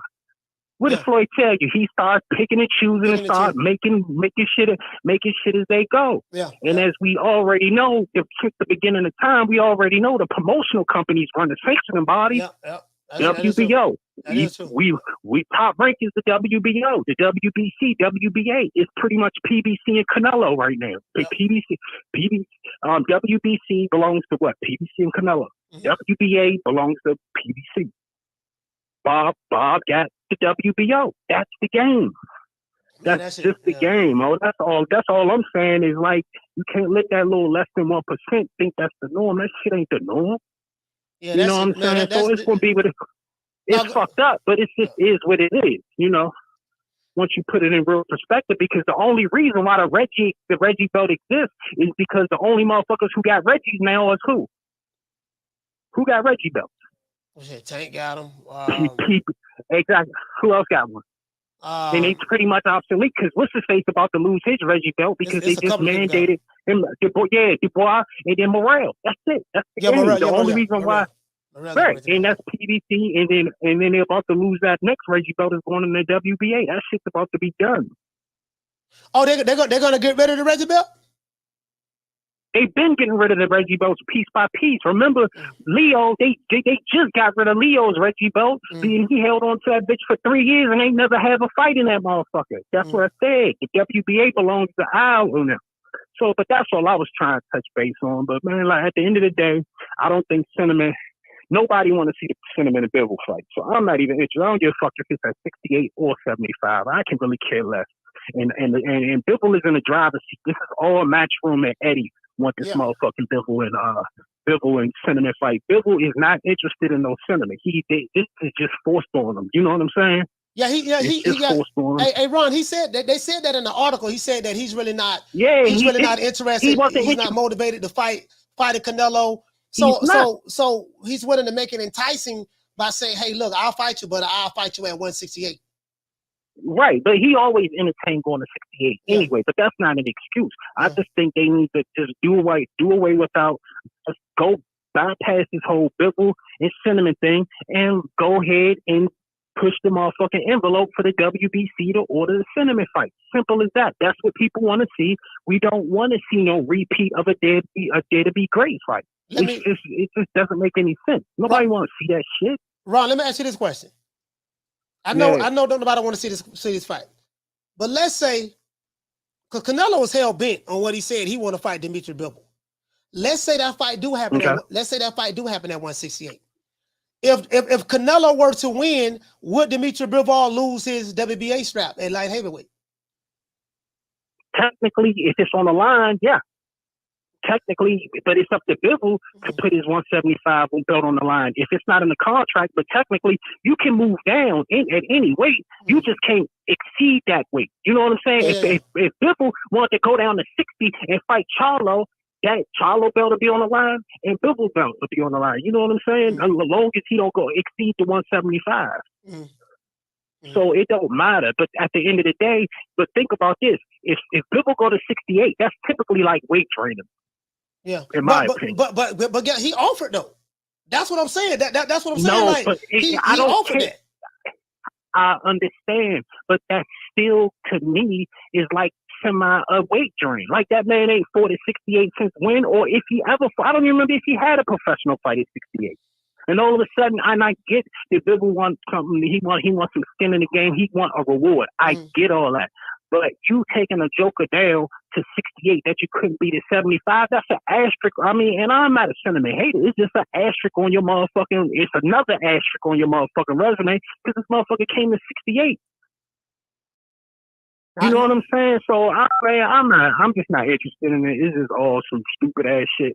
Benavidez and Cinnamon need to fight. It's as simple as that, Mo. That's the only fight I'm interested in from both of them motherfuckers at 68. Other than that, I ain't interested in none of that. So what do you think that fight gonna happen at? Because from what I'm hearing and what you know, this is supposed to be the last fight for Canelo under the DAZN contract or whatever the case may be. So Stephen Espinosa said they're gonna make a major push for Canelo. So if they offer him the type of money that he want to fight, if he fight Benavidez, I don't think the sanctioning body is gonna mandate that right away.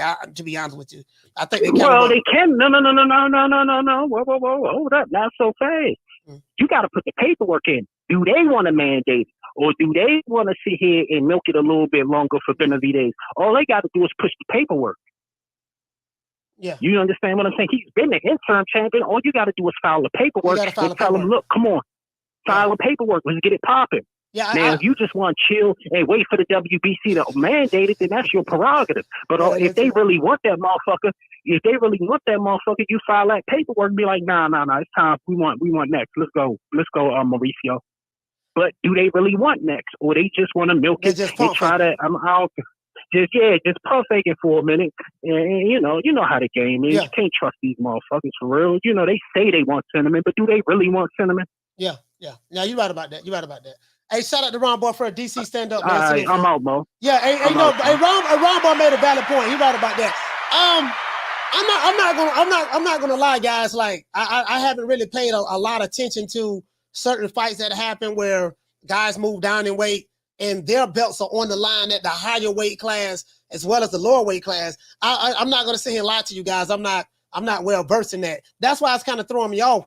But he is right. It's not the norm. It only happens to a certain percentage of people. Maybe like the creme de la creme, the top guys, the Floyd Mayweathers. I don't know. I want to say Manny Pacquiao, but Manny Pacquiao was always moving up in weight. but he did fight people at catch weights. And I think was he able to win belt titles at catch weights? You know what I mean? Was he able to win titles at catch weights? I guess whatever they decide to put in the contract, to me, I'm just saying for me. I'm just saying for me. I can't speak for nobody else, but for me, it's all some bullshit. Nigga, like if I come down the way to fight you at 135, that should be and if I'm a champion at 140, my 140 belt, my 140 title should not. I'm just saying for me, should not be on the line at 135. You get what I'm saying? That's just how I feel about it. But I do get what people saying. If you move up in weight, you can be a multi-weight division world champion. So I do get that. You can be a champion at welterweight as well as middleweight or whatever. You can be a champion in 2 different weight divisions. So I do understand that.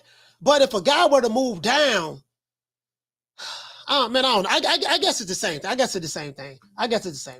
And what does he say? David won titles at 169. He say Pac-Man was a catchweight fighter. Yeah, Manny Pacquiao was a catchweight fighter. He had quite a few catchweights. What does he say? Spence wanted a fight at 154 without his belts, coach. As a matter of fact, he's fighting. He wanted to fight. He's supposed to fight Keith Thurman at 154. In the welterweight belts are not on the line. Caller, what's the name of your calling from? Coach Malachi. This Coach Eddie from D-Ville, Douglasville. Hey, man, Coach Eddie from D-Ville, talk to me. Yes, sir. I feel like right now we sitting at the Pimp Council talking about the boxing game. The boxing game is in shambles right now. I mean, we talking about the boxing game is in shambles, man. Can't nobody get no money. Everybody ducking everybody. People taking dives. People smoking dope on dope. We can't get nothing. Man, I'd rather watch Tuesday night fights than sit around waiting for these cats to get in the ring, man. I'm just gonna keep it all the way funky. I'm an old head. I remember Tuesday night fights. I used to look forward to it. Tuesday night and Friday night. I'd rather watch USA than sit there and watch this goddamn soap opera. This man, like Charlo, this man ain't fought in 14 years. This man gonna have a gray beard by the time he get back in the ring, man. Yeah. I mean, it's crazy. The game is crazy, man. I just can't. Like I say, man, it's just so much drama in the game. Hey, Coach Eddie, you know what? And Jamal Charlo announced on his Instagram that he will be back in June, but he hasn't announced who his opponent is going to be. And I'm wondering why the opponent has not, have not been announced yet who he's going to fight in June. June will be the 2 years he's been out of the ring. There's a lot of stuff that's going on. I see Showtime gonna try to make a push at Canelo after Canelo fights John Ryder. They're gonna try to make a push for him, and I know that they're gonna try to lump Charlo, Benavidez, and maybe another fighter in, or maybe Demetrius Andrade in to fight Canelo. Maybe a 3-fight deal, 2-fight deal. I'm anxious to see what's going to happen with the PBC, what type of financial push that they're going to make to try to retain Canelo after he fight John Ryder. I'm anxious to see that. What they're going to offer. Yeah, that's a good point. I think Charlo's next opponent is surely going to be just a warm up or knock the rust off fight. Ain't gonna be nobody dangerous. It's gonna be probably a duck. Something like that. I used to be a big Charlo fan. I ain't even gonna lie. It's gonna be a duck. Y'all already know. It's probably gonna be a duck. It's gonna be a duck. This gonna be a duck. Who he ducking? I don't know, man. It's gonna be somebody he can come in and sneeze on and fall over. Well, he fighting John Ryder. They say John Ryder a killer. That's what they say now. That's what the people in the UK say. Man, come on. They say John Ryder, boy. They say he a bad mamma jamma. I'm gonna tell you, Cole. I don't need these new fights. When the last time you actually went back and watched one of these new fights? Like, I'd rather go back. I watch guys like Ezra Charles. I'd rather go back and watch the Hurricane Carter versus. Carter. I like. Watch them guys. Because these guys today, man, they just a bunch of drama queens. They don't want to get in the ring. They want every time they think they get in the canvas, touch the canvas, they supposed to make $10 million. If they ain't making $10 million, they don't want to fight nobody. Keith Thurman. Look at Keith Thurman done lost his whole hair. All his hair gone. Yeah. waiting on this guy to fight, man. This joke used to have a ponytail. Now he in recession. Check this out. Check this out. I'm looking at a tweet that Steve Kim sent, right? And let's put this in perspective. This is what he said in his tweet. He said, how much has boxing changed in terms of activity? We're talking about activity. He said in 3 years prior to facing one another, the previous 3 years, Sugar Ray Leonard had 15 fights leading into the Tommy Hearns fights, right? He say Tommy Hearns had 18 fights at the time. So 3 years prior to Tommy Hearns and Sugar Ray Leonard fighting each other, they had a combined 33 fights. Spence, guess what? Spence and Crawford, guess how many fights they had combined in the last 3 years? I say probably 5. 5. You hit the nail right on the head. True. These dudes hardly fight. They hardly fight. You hit the nail right on the head. 5. Boy, you hit the nail right on the head perfectly. Now these supposed to be the top. These supposed to be the top welterweights in the world, right? They not. Yeah, but you got to think they getting all their money too, Coach. Like back in the day, you know, you had to fight because they kept you hungry. No, but every time you turn around, you getting Sugar Ray was getting paid money. Sugar Ray was getting paid big money back then. Yeah, that's a fact. That's a fact. Yeah, you know what I mean. So you know, but I'm just saying the activity though. Like these guys back then, they fought more. But these guys hardly fight, and it shows when they get in the ring. They have no, like, I was watching Jared Hurd. Jared Hurd spoke about. He looked horrible, man. Yeah, no, but he spoke about how many, as a matter of fact, I have it right here. He spoke about how many times he fought in the past few years. He said because he lost his dad, he lost a lot of stuff like that. But he emphasized on his activity or lack thereof. He said, I hardly been fighting, man. He said the biggest killer of my career has been inactivity. That's what he said on his Instagram post or a tweet. I'm gonna pull it up while we on the show. Hey, Coach Eddie, from DVille. Hey, thank you for calling the show, fam. Salute. Hey, shout out to Coach Eddie, man. Thank you. Yeah. You get what I'm saying? My thing is inactivity.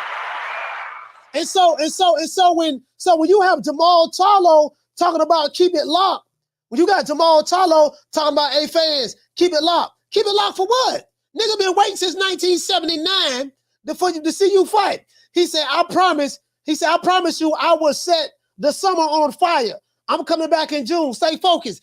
Okay, if you're gonna set the summer on fire, the only way you're gonna set the summer on fire, you're gonna have to do it against an opponent that's fire worthy.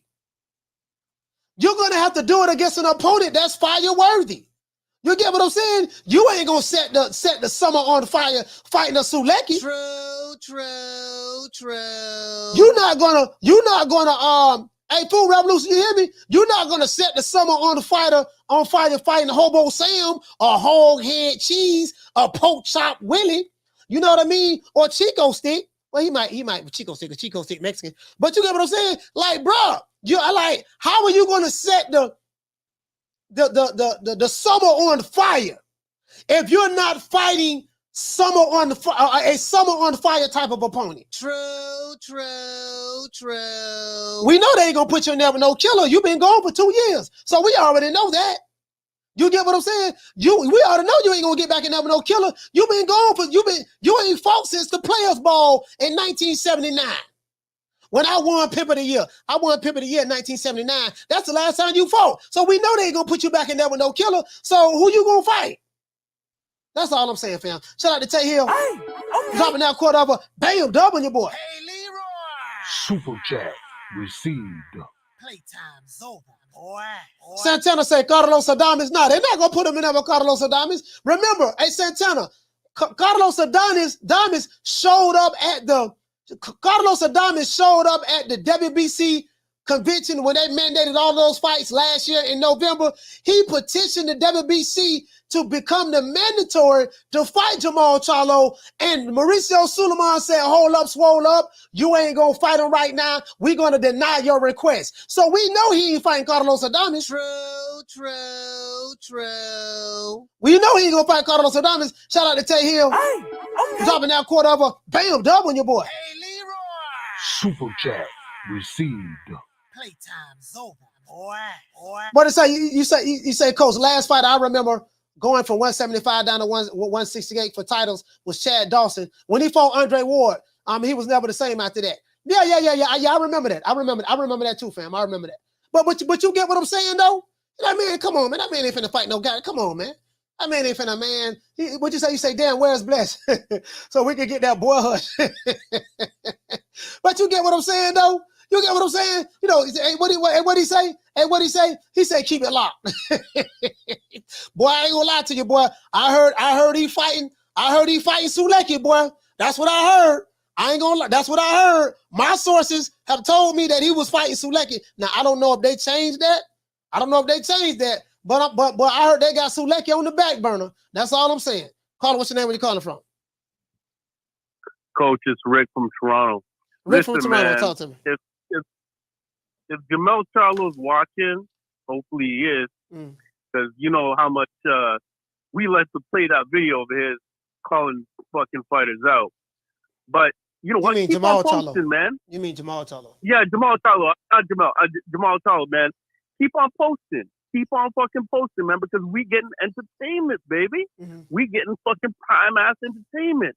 This motherfucker, all these combat sports fighters that have a social media account, Ryan Garcia, all these fuckers, if fucking North Korea took over every social media platform, these fuckers would not have a life. You know what I'm saying?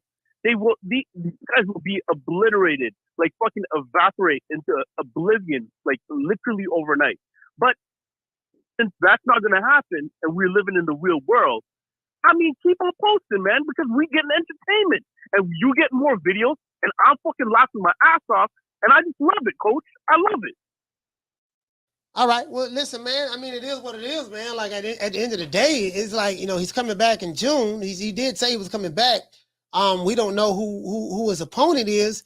My thing is, you know, when you make a statement saying you're going to set the summer on fire, the only way you're going to set the summer on fire is if you're coming back to have a big fight. If you're not having a big fight, there's no way you're going to set the summer on fire. That's my whole point. Coach, a lot of these fighters, man, they're exactly what like fucking Clint Eastwood said, man. They're legends in their own mind, in their own fucking mind. They're thinking, yo, I'm gonna do this, yo, I'm gonna do that. They don't do shit, man. You know what I'm saying? They just want to put like fucking cigarette fucking fires in the bushes and then see who comes running. You know what I'm saying? But it's yeah, man. But like it's all good. It's entertainment, baby. It's entertainment. All right. Hey, listen, shout out to Rick from Toronto, man. Salute, fam. Thank you for calling the show. Yeah, man. Like, you know, I get what he's saying, entertainment, but I'm not. I mean, like, I'm not really being like trying to entertain on this. Like, I'm asking some real questions. Like, this ain't really entertainment as it relates to this. Like, bro, like, you've been gone for a minute, and when you make a statement, you're gonna, you know, keep it locked. And bro, I ain't gonna lie to you, dog. I hate when Jamal Charlo say keep it locked. I hate that, dog. Like, keep it locked. Keep it locked. Nigga, keep it locked for what? Bro, like, I've been waiting on you. You know what I mean? Listen. You get what I'm saying? Bro, I've been waiting on you to come back. Bro, like, you get what I'm saying? Like, keep it locked for what?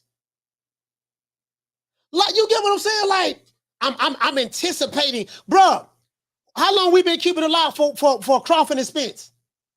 Since 2017, 2008, 2018. Guess what? 5 years later, we still ain't got Crawford. So keep it locked. Keep it locked. Like, you get what I'm saying? I don't know. Carla, what's the name you're calling from? Carla, what's the name you're calling from? Going once, going twice. All right. No, nobody said anything. You get what I'm saying? When you say Charlo was undefeated champion, keep it locked. We got bigger things in store. Hey, Ron J, you get what I'm saying, though? All I'm saying, Ron, all I'm saying is this. Forget all of that, right? All I'm saying, Ron, is this here. Okay, cool. You want to get the fans hyped up. You want to build up the anticipation. Okay, if you want me to get excited about your comeback, at least tell me who you're fighting. Because the opponent that you're going to fight determines You know, what my level of excitement is going to be. You can't have no mystery opponent. It's not going to be like, yeah, man, the fans just going to be happy to see Jamal get back inside of the ring. No, man, listen, Jamal Charlo been boxing for 15 years, dog. Listen, bro, I don't think y'all understand where I'm coming from. This man has been a professional boxer for 15 years. He's been Gertz. He's been a professional boxer for 15 years. That's almost a dub. This man been boxing for almost 20 years. And we still talking about keep it locked? You have Demetrius Andrade on your side of the street. You have Caleb Plant over there. You have David Benavidez over there. And you got Carlos Adames over there, right? So, I mean, at this point, bro, like, shit.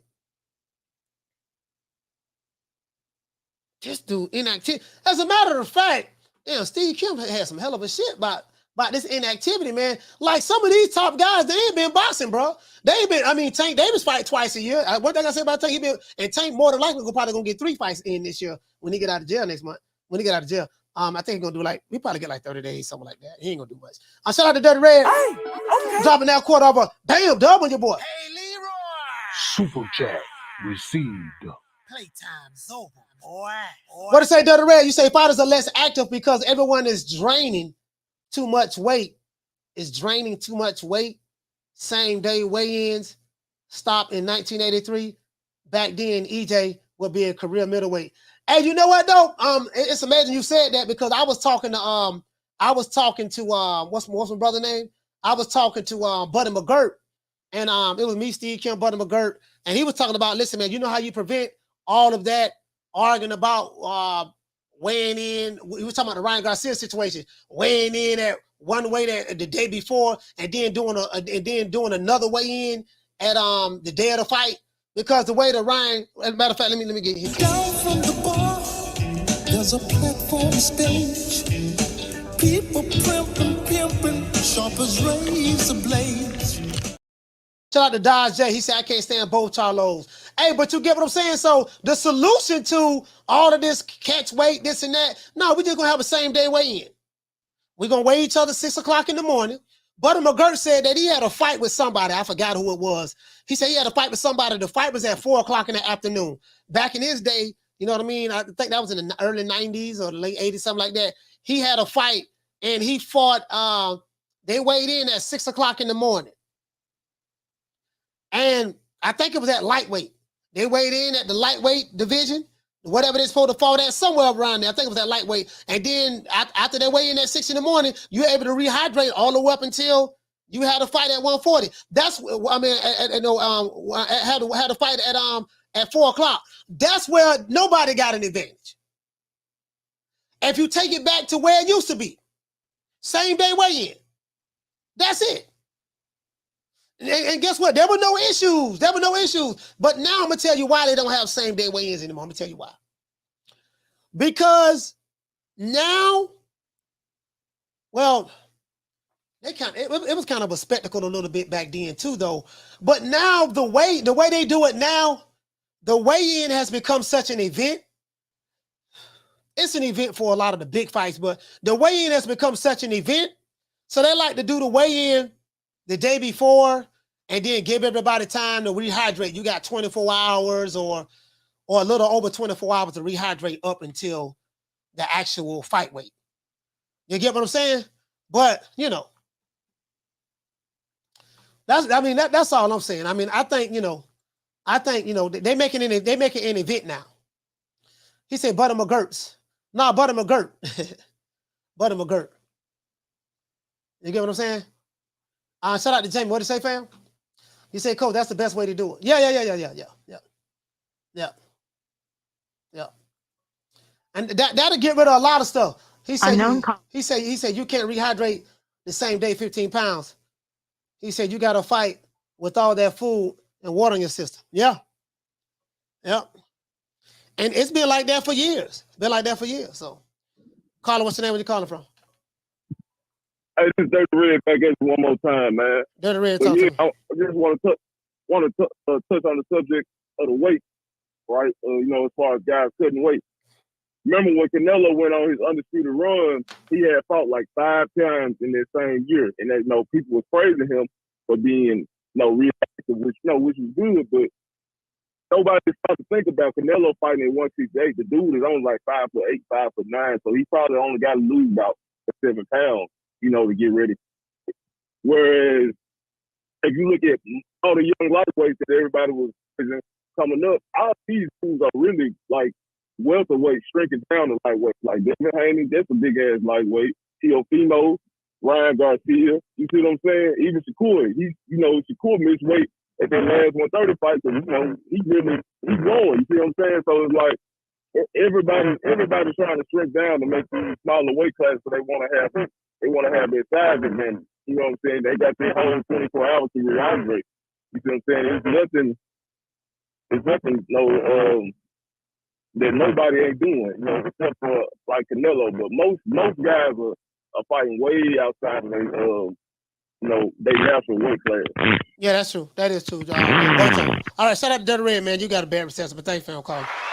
Yeah, that is true. That is true. Jerron Boots Ennis, his dude 5'10", 5'11", fighting that welterweight. Paul Williams did it.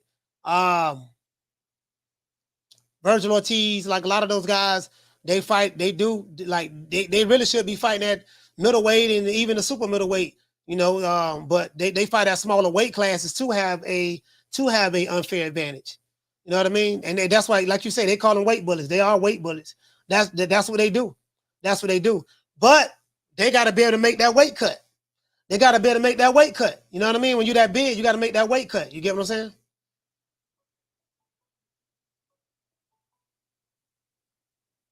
Caller, what's the name you calling from? What's up, Coach? It's D-Block. D-Block, talk to me. One last time. I never got to say this. I want to tell everybody that today, this has been a hard week for D-Block. I mean, shit, I've been going through hell with Ryan Garcia. You know, my boy getting hit on, you know, I mean, not hit on, my boy getting, you know, trashed. Rick Tim's accusing me of being, you know, somebody that I'm not. I mean, shit, we got investigators. We got people trying to find out the truth. So at the end of the day, I want to tell all the people in the community, the ones that stood with me and believed in me, I want to tell you I appreciate you. And we're going to ride high that day Ryan Garcia knocked out Tank Davis, okay? So all the people that were hating on me and y'all apologize, I want to tell y'all I appreciate y'all too. D-Block got your back. We're going to be ready next week. It's going to be real good, Coach. You know that, right? Mm-hmm. Yeah, for sure. Because talking about Tank Davis and Ryan Garcia. Yeah, I mean, you know, hopefully we get to see a good fight. I'm sitting there trying to talk to people and everybody in the chat. Yeah, we should see a good fight. So I really want to appreciate everybody. I really do. And Rick Tim, if I ever said anything bad about Sunnyside, Houston, I'm sorry, man. I'm very sorry. I didn't know it was the inner city. Forgive me because I don't live on that side of town. But believe me, Rick, we can have peace, man. We can have peace. For you, we can have a peace offering at least next week, man. Because next week's gonna be great, Coach. I'm gonna tell you, we're gonna get lit. So I want to let everybody know, get ready. Next week we're gonna get it going, and hopefully, people can stop accusing me of being somebody else. So let's have some peace. Everybody have a great weekend, Coach. You too. D-Block, D-Town, D-City, D-Ville. Hey, so the inactivity of a lot of these fighters, dog, like they hardly fight. And this is what I'm saying, like at least someone like a Canelo, he does fight at least twice a year. Tank Davis fight twice a year. Now the level of competition may not be all well other people think they should think the competition should be at. It may not be where people think the competition should be at, but some of those guys do fight twice a year. Then you have some of these top guys, they hardly fight. Some of these top guys, they fight once a year, stuff like that. There's no activity. And basically, man, you know, that's what's going on in boxing. Like, you know, you have some guys, they hardly fight. And when they do fight, they fight, you know what I mean? They don't really fight the fights that a lot of the guys, fans want to see them fight. So Jamal Charlo been fighting for 15 years. Take that into consideration. And I think maybe his biggest fight probably was What was his signature fight? Maybe J-Rock, Cornelius Bundrich, K9, maybe. I don't know. I'll probably say J-Rock. And that's about it. That's about it. That's where I see it. You know what I mean? Hey, what did you say? You say D-Block is coach's unofficial co-host. Yeah, D-Block called 4 times. Like he called 4 times. Casino called 3 times. Yeah, and the Dirty Red called 3 times. Let's give everybody a round of applause.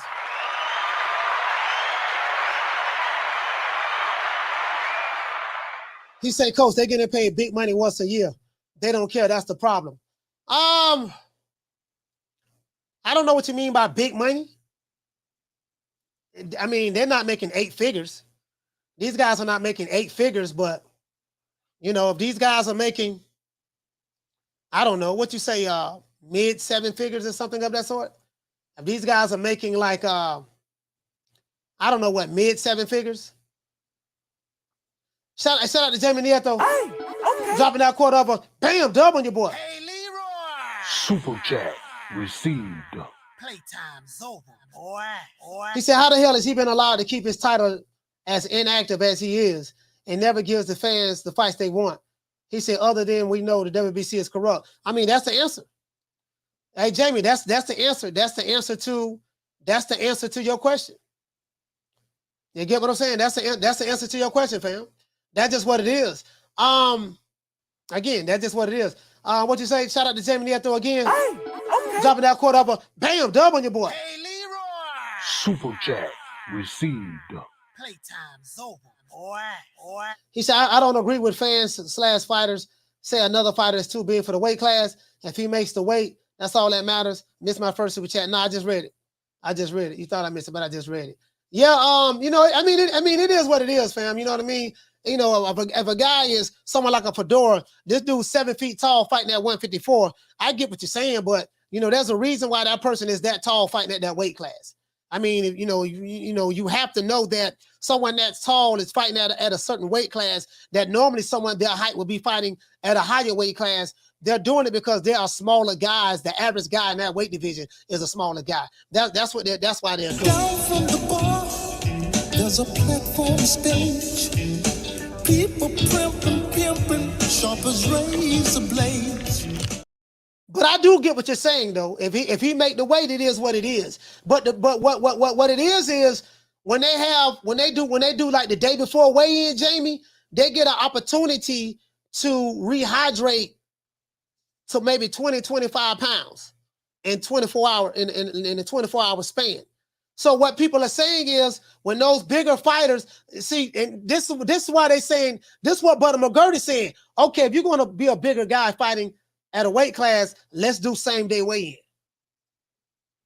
Same day weigh-in, you're not going to be able to rehydrate 20, 25 pounds from 6 o'clock in the morning after the weigh-in till 4 o'clock or 7 or 8 o'clock to when you're going to have a fight. Versus if you had the weigh-in the day before. You get what I'm saying? So that's what Butter McGirt suggested. You get what I'm saying? And me personally, I don't have a problem with that myself. You sound like a bitch. Bitch. Man, I ain't worried about jail. Shit, man, I don't give a damn about going to jail. You can take me to jail. Take me to jail? Shit, lock me up. Lock me up. Throw away the key. Throw away the key. Cool Boy Curry said, what you say? You say Fandora's a weight bully. He got knocked out too. See, he got knocked out. I'm sick of hearing these bullshit Superman stories about the Wassa legendary Bruce Leroy catching bullets with his teeth. Catches bullets with his teeth? Nigga, please. Diamond said they'll never agree to that. A lot of fighters will be forced to move down. No, a lot of fighters will be forced to move up. Because what it is it's the bigger guys that's shrinking their bodies down, to the lower weights, and in order to fight at those lower weight divisions. If you did same day weigh-in, yeah, a lot of those bigger guys, they'll be like, nah, I gotta move up. They'll be like, I gotta move. Like a Fandora or a Jerron Boots Ennis or a Virgil Ortiz, they'll be like, nah, man, I gotta. Who you think he is? DJ Quick? No, huh? No, I ain't saying Kid Capri? I didn't say Oh, you must be Jimmy Walker. You ain't nothing. You don't deserve nothing, you don't get nothing. You get what I give you. I got a contract between me and you that say you do what I tell you to do. Therefore, shut the fuck, don't say nothing, don't speak to me, don't look at me. I tell you something. Money, you know, I just say, Blue, if I raise up, gonna be trouble. Trouble. I'm walking off. And what you say, El Harvey, you said the day before weigh-ins are an event. Well, you know what, every weigh-in is not an event though. The only time you get an event from a weigh-in is unless it's a big fight. If it's not a big fight, like hog head cheese fighting Pork Chop Willie, and that's the main event. That ain't no. I mean, you get that's the main fight. That ain't no. Most of these fights are not big fights. You get what I'm saying? Somebody like a Tank Davis and Ryan Garcia, yeah, I see that. But you can still, as a matter of fact, you can still have an event at the same day weigh-in. It probably won't be 6. Well, nah. You know what? It won't be 6 in the morning. It won't be 6 in the morning, but it won't be 6 in the morning, yeah. Yeah, but only the super fights can be an event. If it's not a super fight, the weigh-in should not be an event. You get what I'm saying? What about Rocky Marciano? Oh, there they go. There they go. Every time I start talking about boxing, a white man got to pull Rocky Marciano out their ass. That's the one. Rocky Marciano. Let me tell you something once for all. Rocky Marciano was good, but compared to Joe Louis, Rocky Marciano ain't shit.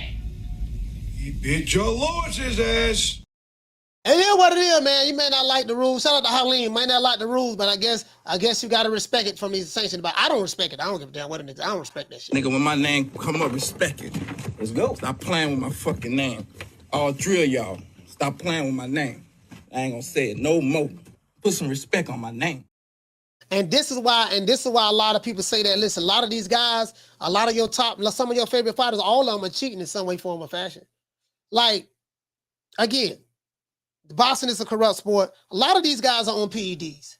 Some of your favorite fighters, the black fighters on PEDs, the Hispanic fighters on PEDs, the white. A lot of these guys, a lot of them, because they have so many different ways to mask this stuff now. You'll be surprised. A lot of them are on it. You know what I mean? I can't say no names because I don't know any names. But according to some of these guys who help athletes cheat on drugs, a lot of these guys are on it in every sport. You know what I mean? That's just the reality of the situation. That shit ain't going on. Don't ever forget, when I found you, you was strung out on coke. When I found you, you was like a big house, contemplating about killing yourself. So don't you ever forget who brought you to big time boxing. I drugged you back. I brought you back. I provided food and put food on your table for your family to eat. And I'm doing it for the second time. So don't you ever forget that. Now you get what I'm saying? I'm just saying, like, bro, like that's that's word on the street. Well, I guess I gotta be like everybody else and saying Al Heyman. I can quit my job now, baby. 6 figures, baby. You feel me? But a name. Do you have a name? Oh, nah, I ain't got no name, Name them names, man. They know who they is. Name them names, please. The names need to be named. They know who they is. The Mexican monster. Yeah, I ain't saying no names now, but I'm just saying. Plead the fifth. Plead the fifth. 5, 1, 2, 3, 4, 5. Anything you say, 5. Go ahead, ask me a question. Did you? 5. That's all I'm saying. I want to thank the whole hood who came out here. I love y'all. I did this for the hood. Y'all know I beat that boy. Oh, yeah, to the super chat. Down from the bar, there's a platform stage. People pimping, sharp as razor blades. Happy Friday, man. Happy Friday, man. To the ops, we gotta let the ops know it is what it is. Happy Friday. Today is Tenderoni Fridays. We do love the Tenderonis over here. It is what it is. If you somebody who don't like Tenderonis, this is for you. Fuck you. Fuck the plane you flew in on. Fuck them shoes. Fuck the socks with the bell on it. Fuck them cheap ass cigars. Fuck your yuck mouth teeth. Fuck your hairpiece. Fuck your chocolate. Fuck Guy Ritchie. Fuck Prince William. Fuck the Queen. This is America. My president is black and my Lambo is blue, nigga. Now get the fuck out my hotel room. And if I see you in the street, I'm slapping the shit out of you. Yeah, shout out to Lil Boosie, man. We gotta do this for Lil Boosie and Young Tone. You feel me? I know I can get this money.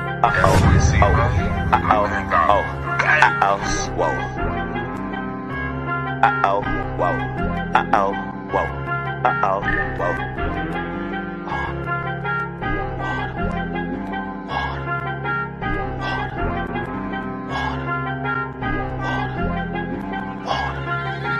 Talking water, water, water, water, water, water. My bracelet costs about 40 and my necklace costs a quarter. Talking water, water, water, water, water, water. I go stupid like on Boosie. All this jury got me foolish. All this water, water, water, water, water, water. All of these diamonds, they bright, so you gon' see me at night. All of this water, water, water, water, water, water. Now why me dribble, dribble, Water, water, water, water, water, water, water. When your daughter see this water, she gon' let Boosie record her. Them little niggas in the A, they making deals off the wall. For all you women out there who want a real man, I got somebody for you. You feel me? Hey woman, listen here. Since your man ain't got no heart, maybe you'd like to see a real man. I bet you stay up late every night dreaming you had a real man, don't you? I tell you what, bring your pretty little self over to my apartment tonight, and I'll show you a real man. That's all for all you women out there who want a real man. And today is Tenderoni Friday. Since today is Tenderoni Fridays, you know, we got to celebrate like we always do. You feel me?